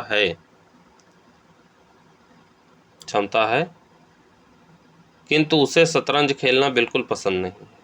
इस व्यक्ति की सफलता संदिग्ध होगी। जैसे कुकिंग का क्षेत्र है, कुकिंग में रुचि बिल्कुल नहीं है, लड़कियां हैं कुकिंग में रुचि नहीं रखती लेकिन उनके अंदर प्रतिभा होती है।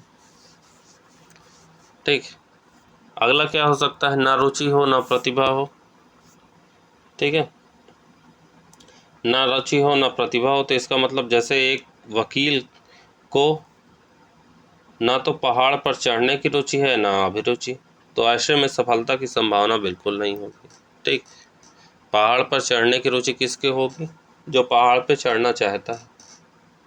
ठीक, और होता है चौथे प्रकार के व्यक्ति। ठीक है, सबसे बेहतर स्थिति यही होती है चौथे प्रकार के व्यक्ति में। सबसे बेहतर स्थिति चौथे प्रकार के व्यक्ति में होती है, यानी जिन व्यक्तियों में यह जो है रुचि और अभिरुचि की जो है बेहतर उपस्थिति पाई जाती है या संयोग से मिलता है, वे अपने क्षेत्र में अतिशय सफल होते हैं। जैसे सचिन तेंदुलकर। सफल व्यक्ति कौन हो गए, सचिन तेंदुलकर, अब्दुल कलाम, आमिर खान। ठीक है, रुचि भी है प्रतिभा भी है। ठीक, तो ये हो गए रुचि और प्रतिभा में अंतर। अभिरुचि और बुद्धिमत्ता में संबंध देख लीजिए। अभिरुचि और बुद्धिमत्ता में संबंध देख लीजिए।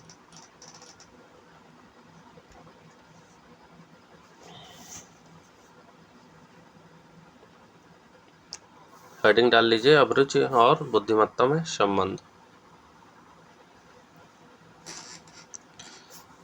एक तरफ अभिरुचि लिख लीजिए, एक तरफ बुद्धिमत्ता लिख लीजिए।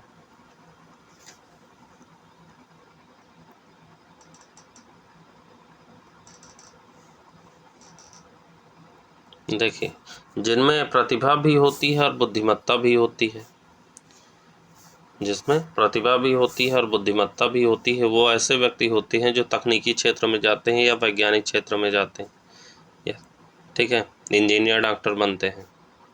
जिनमें अपरिचित तो होती है लेकिन बुद्धिमत्ता की सभी संभावनाएं होती हैं। अभिरुचि तो होती है लेकिन बुद्धिमत्ता की संभावनाएं होती हैं, तो वो क्या बनते हैं? संगीतकार, साहित्यकार। ठीक, तो इसके बारे में लिख लेते हैं थोड़ा, पैराग्राफ चेंज करके लिखिए। पैराग्राफ चेंज करके लिखिए। अभिरुचि और बुद्धिमत्ता में, अभिरुचि और बुद्धिमत्ता में, अभिरुचि और बुद्धिमत्ता में गहरा संबंध है, गहरा संबंध है, कॉमा, दोनों धारणाएं काफी नजदीकी हैं, दोनों धारणाएं काफी नजदीकी हैं, किंतु कुछ अंतर भी है, किंतु कुछ अंतर भी है। Full stop. मूल अंतर यह है कि, मूल अंतर यह है कि जहां अभिरुचि का संबंध, जहां अभिरुचि का संबंध किसी क्षेत्र विशेष से होता है, किसी क्षेत्र विशेष से होता है, कॉमा, वहीं बुद्धिमत्ता एक सामान्य क्षमता होती है, वहीं बुद्धिमत्ता एक सामान्य क्षमता होती है। Full stop. जिसे विभिन्न क्षेत्रों में प्रयुक्त किया जा सकता है, जिसे विभिन्न क्षेत्रों में प्रयुक्त किया जा सकता है। Full stop. पैराग्राफ चेंज करके लिखिए।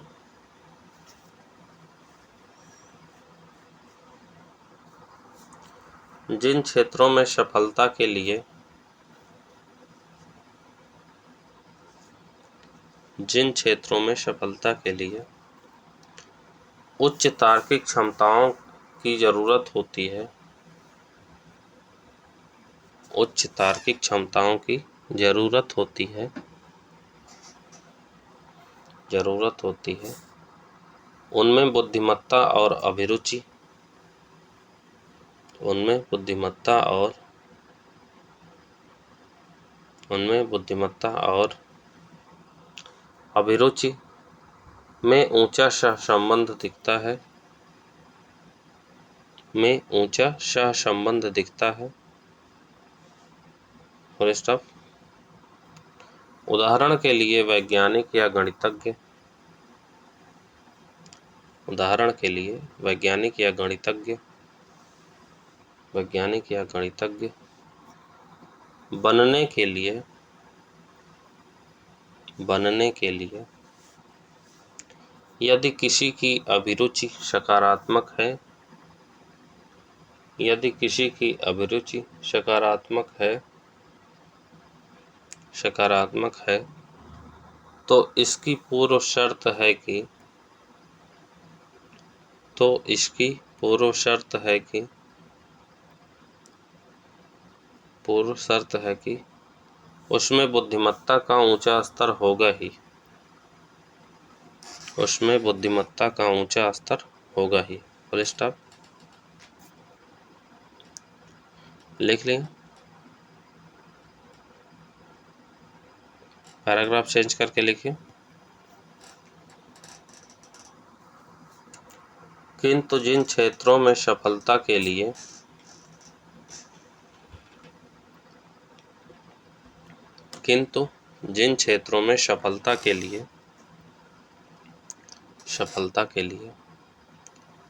तार्किक क्षमताओं की विशेष आवश्यकता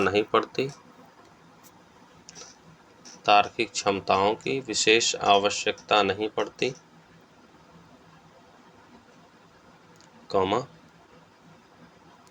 वहाँ अभिरुचि और बुद्धिमत्ता में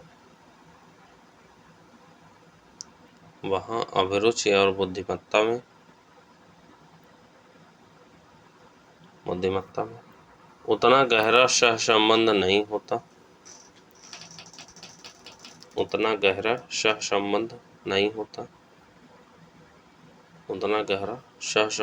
होता, फुल स्टॉप। उदाहरण के लिए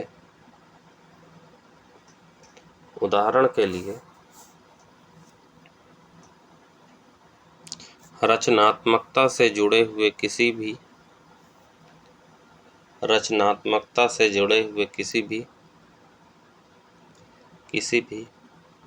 क्षेत्र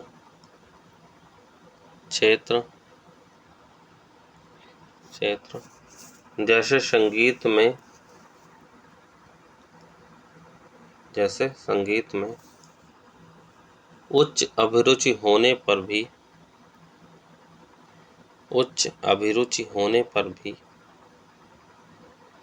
यह तय नहीं होता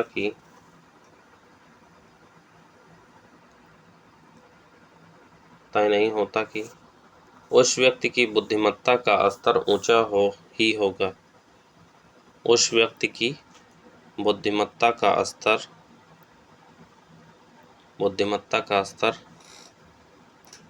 होगा।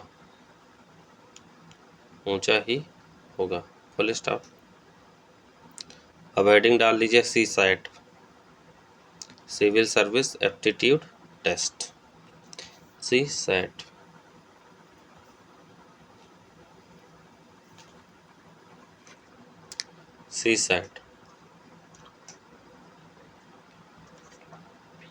देखिए यहीं आप जान जाएंगे CSAT का दरअसल सिलेबस क्या है और CSAT में पूछता क्या है।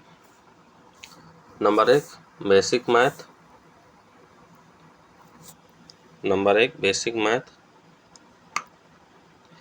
Number 2 reasoning,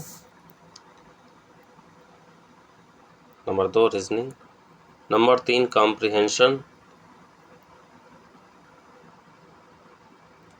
number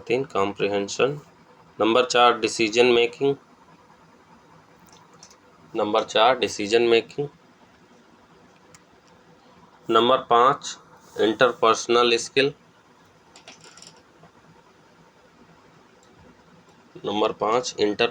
skill, number 6 data interpretation, data sufficiency,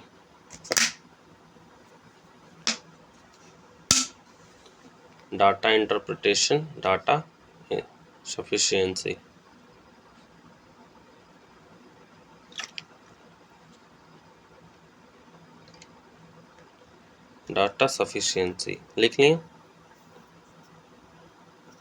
अब हेडिंग डाल लीजिए सिविल सेवा के लिए उचित अभिरुचि। सिविल सेवा के लिए उचित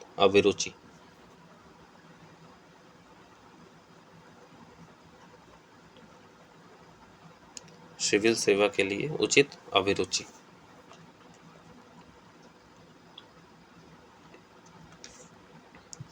लिख लिए। लिखिए पैराग्राफ चेंज करके नीचे की लाइन से। सिविल सेवक बनने के लिए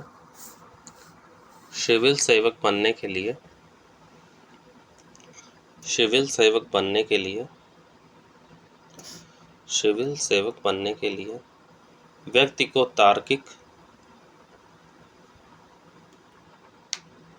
को तार्किक, कामा बुद्धिमान और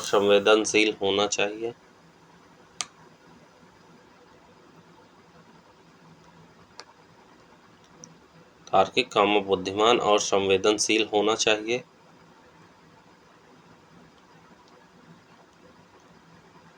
फुल स्टॉप। साथ ही उसमें कठिन समस्याओं के समाधान, साथ ही उसमें कठिन समस्याओं के समाधान, साथ ही उसमें कठिन समस्याओं के समाधान तथा सटीक निर्णयन की, तथा सटीक निर्णयन की क्षमता भी होनी चाहिए, निर्णयन की क्षमता भी होनी चाहिए। Full stop. सिविल सेवा परीक्षा के, सिविल सेवा परीक्षा के, सिविल सेवा परीक्षा के प्रारंभिक चरण में,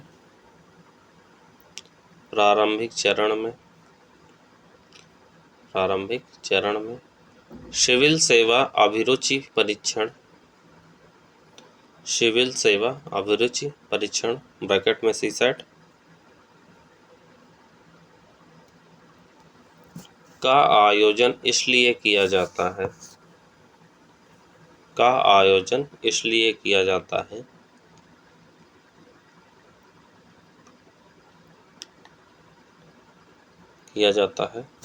ताकि उम्मीदवार की मूलभूत योग्यताओं का परीक्षण हो सके, ताकि उम्मीदवार की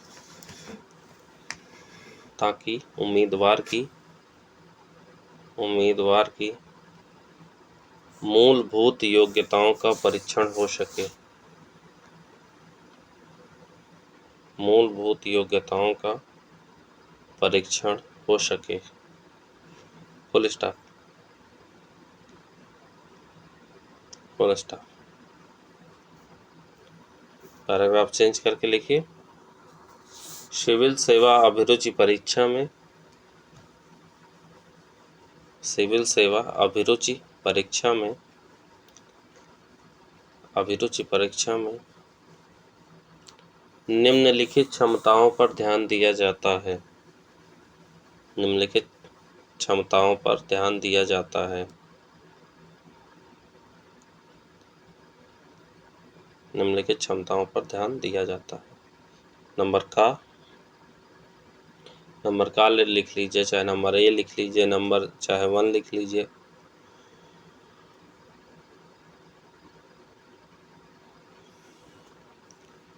लिखिए, आधारभूत गणित व आंकड़ों को समझने की क्षमता, आधारभूत गणित व आंकड़ों को समझने की क्षमता,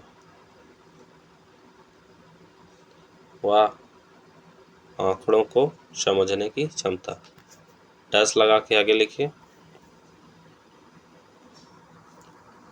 यह इसलिए आवश्यक है, यह इसलिए आवश्यक है, यह इसलिए आवश्यक है क्योंकि सिविल सेवक को, क्योंकि सिविल सेवक को, सिविल सेवक को नीति निर्माण,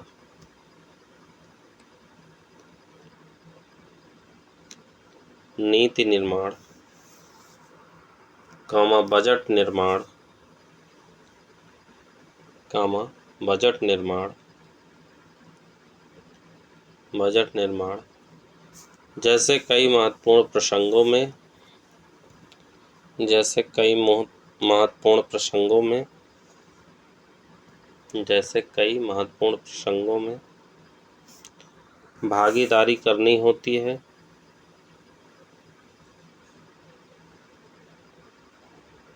भागीदारी करनी होती है। Full stop. उसे उच्च स्तर के, उसे उच्च स्तर के, उच्च स्तर के गणित की आवश्यकता तो नहीं पड़ती, गणित की आवश्यकता तो नहीं पड़ती, किंतु यह जरूरी है कि, किंतु यह जरूरी है कि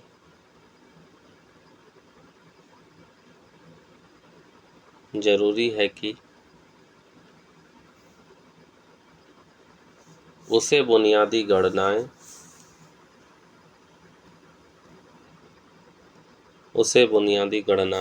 कॉमा कुछ आधारभूत गणितीय सिद्धांत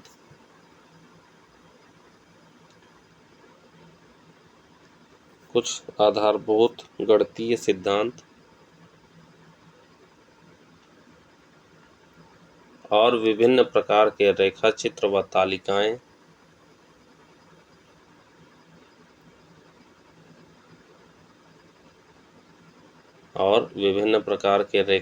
व तालिकाएं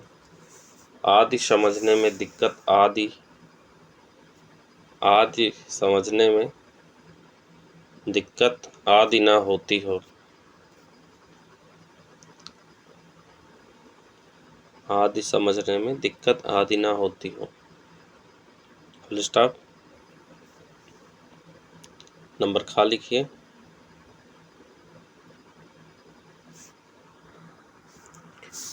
अगला पॉइंट नंबर का, तार्किकता व विश्लेषणात्मकता की परीक्षा। तार्किकता व विश्लेषणात्मकता की परीक्षा।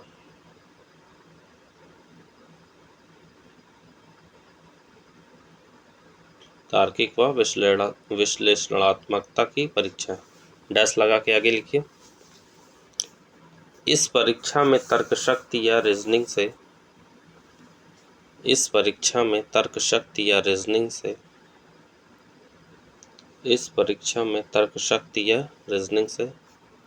जुड़े कई प्रश्न पूछे जाते हैं। जुड़े कई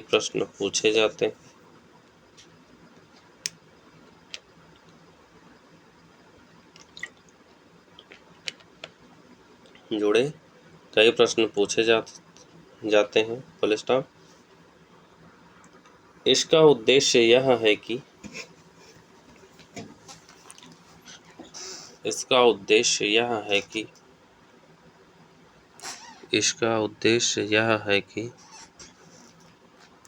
सिविल सेवक को लगभग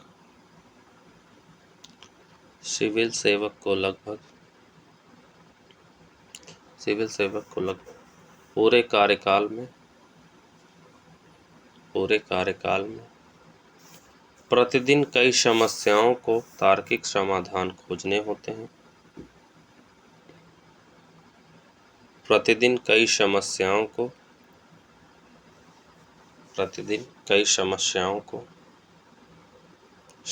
के तार्किक समाधान खोजने होते हैं।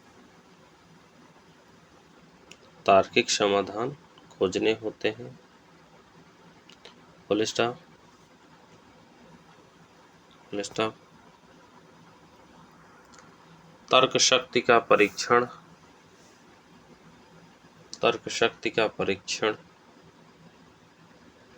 शक्ति का परीक्षण यह संभावना स्पष्ट करता है कि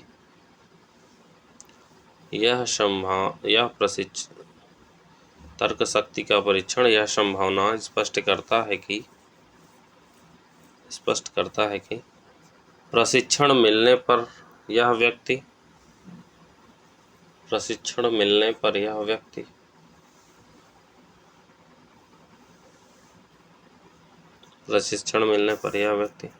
उन जटिल स्थितियों को संभाल लेगा। Full stop.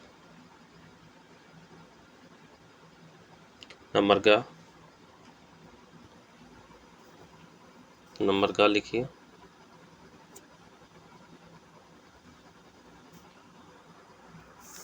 निर्णयन व समस्या समाधान पर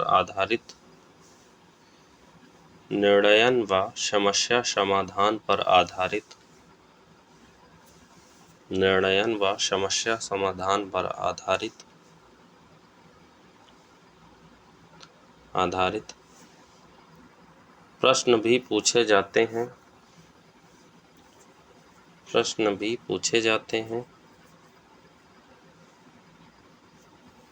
प्रश्न भी पूछे जाते हैं। Full stop. यह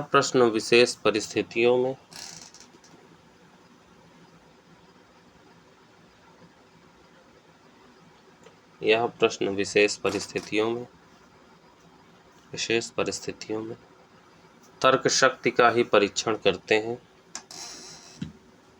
तर्क शक्ति का ही परीक्षण करते हैं। तर्क शक्ति का ही परीक्षण करते हैं। Full stop. नंबर घ लिखिए। बोधगम्यता। नंबर घ बोधगम्यता। डैश लगा के लिखिए। इसका अर्थ है कि इसका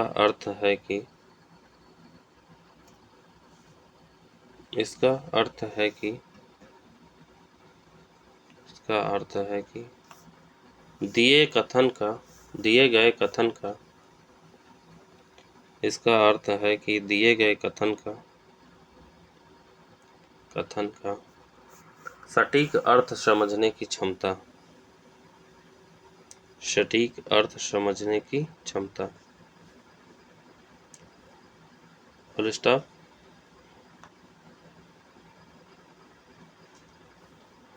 ध्यातव्य है कि सिविल सेवक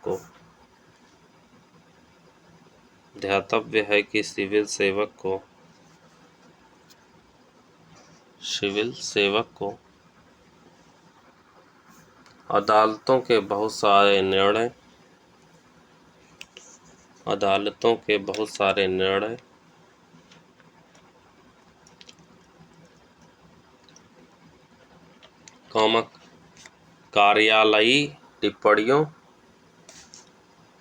कार्यालयी टिप्पणियों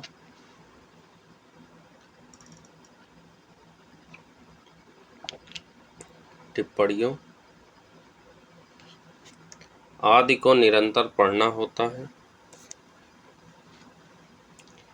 को निरंतर पढ़ना होता है और क्रियान्वयन करना होता है। Full stop. इसके लिए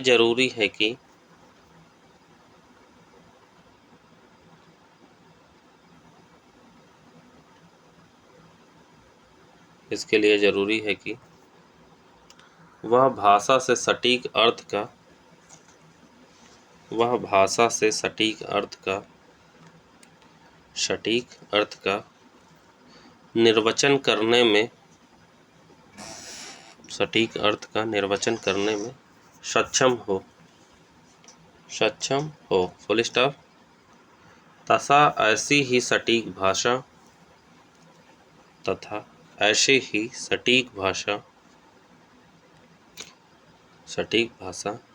लिखने का भी अभ्यस्त हो। Full stop. नंबर अंगा लिखिए।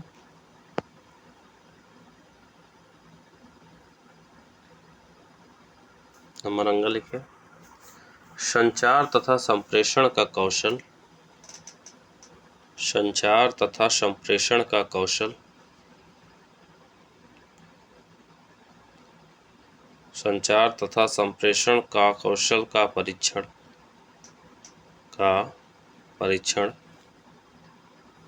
भी इस परीक्षा का एक अंग है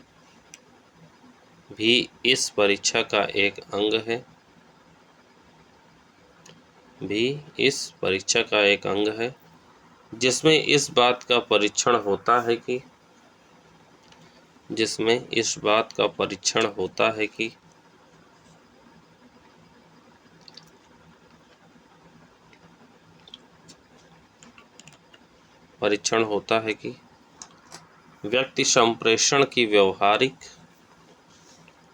व्यक्ति संप्रेषण की व्यवहारिक व्यवहारिक समस्याओं और समाधानों को समझ पाता है, समस्याओं और समाधानों को समझ पाता है या नहीं, फुल स्टॉप। इसमें भाषा के साथ साथ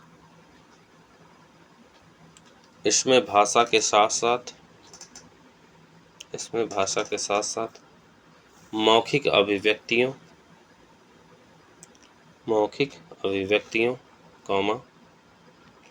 हाव भाव आदि की समझ का परीक्षण शामिल है। मौखिक अभिव्यक्तियों, हाव भाव आदि की समझ का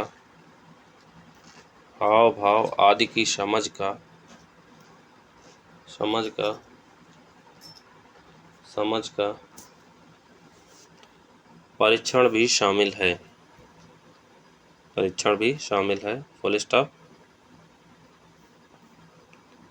मेरी व्यक्तिगत राय, पैराग्राफ चेंज करके लिखिए।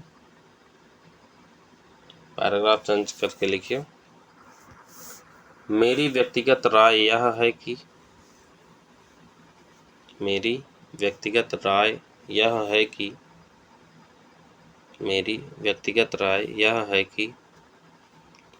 अभिरुचि का यह परीक्षण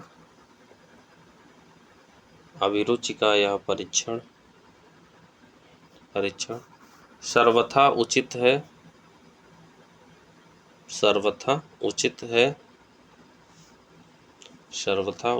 फुल स्टॉप। इसमें उन सभी क्षमताओं की परीक्षा हो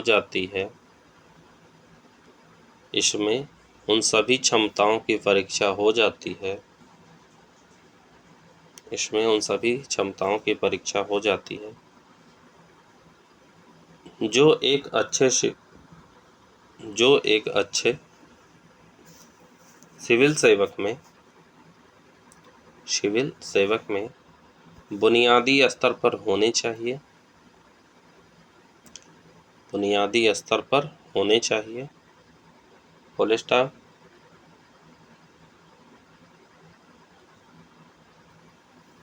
आगे लिखिए। मेरा सुझाव है कि इसमें 2 संशोधन किए जा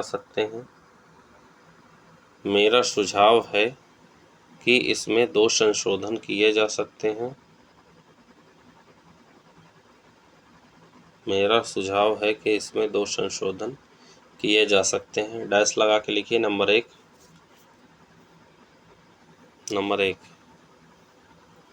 डैश लगा के लिखिए। नंबर 1। समस्या समाधान और निर्णयन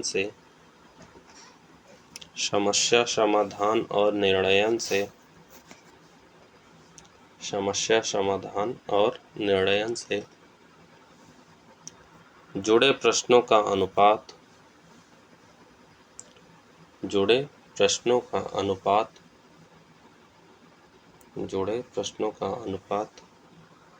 अधिक होना चाहिए। Full stop. क्योंकि सिविल सेवक को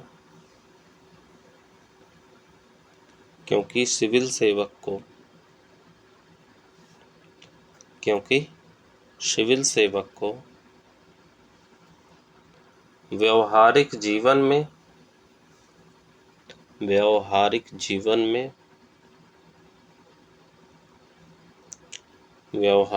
जीवन में उन्हीं चुनौतियों से ज़्यादा जूझना पड़ता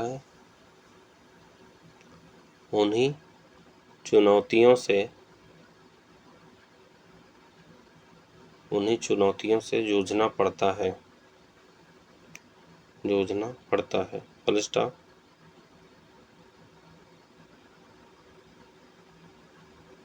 नंबर 2। कुछ ऐसे प्रश्न भी शामिल किए जाने चाहिए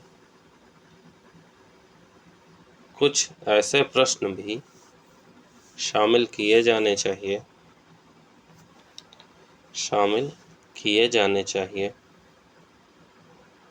शामिल किए जाने चाहिए। जो उम्मीदवार की सामाजिक संवेदनशीलता, जो उम्मीदवार की सामाजिक संवेदनशीलता, सामाजिक संवेदनशीलता, कॉमा, समानुभूति, कॉमा, समानुभूति, समानुभूति और प्रतिबद्धता, और प्रतिबद्धता, और प्रतिबद्धता जैसे गुणों का परीक्षण कर सके, जैसे गुणों का परीक्षण कर सके।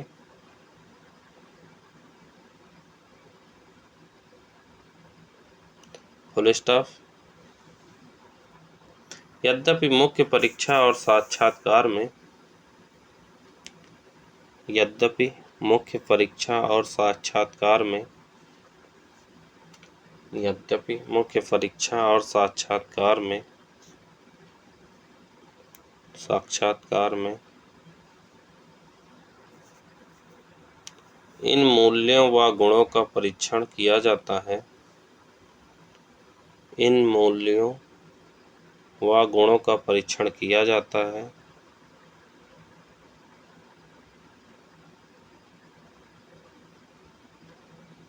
व गुणों का परीक्षण किया जाता है। सेमीकॉलम, सेमीकॉलम लगा के लिखिए। फिर भी बेहतर होगा कि, फिर भी बेहतर होगा कि, फिर भी बेहतर होगा कि अभिरुचि परीक्षा के तहत,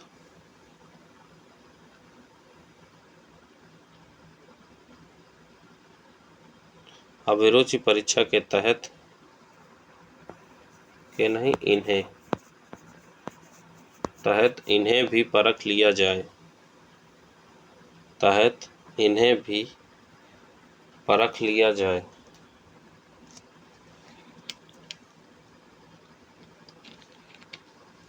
इन्हें भी परख लिया जाए। Full stop. तो ये रहा हमारा जो है आज का लेक्चर। अभी और भी हमको लिखना है इस पे, ठीक है। आगे के लेक्चर में 11 लेक्चर हैं टोटल, और काफ़ी कुछ लिखाया जा रहा है, तो आप कॉपी पेन निकाल के लिखते जाइए, क्योंकि सिर्फ वीडियो देखने से काम नहीं चलेगा। पीसीएस के ये अति महत्वपूर्ण नोट्स हैं, और इन्हीं नोट्स, अपने नोट से पढ़ा रहा हूँ जो मेंस में आने वाले हैं, ठीक है। जो प्रश्न मैं लिखवाता हूँ बीच बीच हैं, उनको ज़रूर लिख के मुझे सेंड करिए, चाहे आप अपने मित्रों से देख जो सिविल सेवा की तैयारी करते हैं उनको भेज दीजिए, और वो आपकी कॉपी चेक करें। इन प्रश्नों का अभ्यास जितना ज़्यादा कर सकेंगे उतना ज़्यादा आप एग्ज़ाम को क्रैक करने के नज़दीक पहुंच जाएंगे, ठीक है। तो आज हमने क्या क्या देखा? आज हमने देखा इमोशनल इंटेलिजेंस, ठीक है, और सीसैट, ठीक है। 2 चीज़ें हमने पढ़ी, ठीक। तो ये आज का वीडियो हमारा जो है यहीं तक रखते हैं, क्योंकि बहुत ज़्यादा बड़ा वीडियो रखना ठीक भी नहीं है, और जैसे जैसे क्लास मैंने पढ़ा है वैसे वैसे मैं पढ़ा रहा हूँ, ठीक है। आप लिखते भी जाइए, लिखते जाएंगे तो आसान रहेगा, और एग्ज़ाम को क्रैक करना आसान लगेगा। कोशिश ये करिए कि स्पीड से लिखिए। अगर किसी बच्चे को परेशानी हो रही है, किसी आप लोगों को परेशानी हो रही है कि बहुत स्लो लिखा रहे हैं, तो मैं फ़ास्ट कर दूंगा, या बहुत फास्ट लिखा रहा हूँ तो स्लो कर दूंगा, जैसा आप लोगों को सूटेबल लगेगा। आप मुझे मैसेज करके ज़रूर बताइएगा, या कमेंट में ही बता दीजिएगा, ठीक है। तो आज के सेशन को हम लोग यहीं तक रखते हैं। तो अगर आप चैनल पर नए हैं तो चैनल को सब्सक्राइब कर दीजिए, वीडियो पसंद आ गया है तो लाइक भी कर दीजिए, और सभी दोस्तों से शेयर कर दीजिए, जिससे ये वीडियो सबको मिल जाए, ठीक है। तो मिलते हैं चलिए अगले वीडियो में, तब तक के लिए जय हिंद, जय Bharat, thank you so much.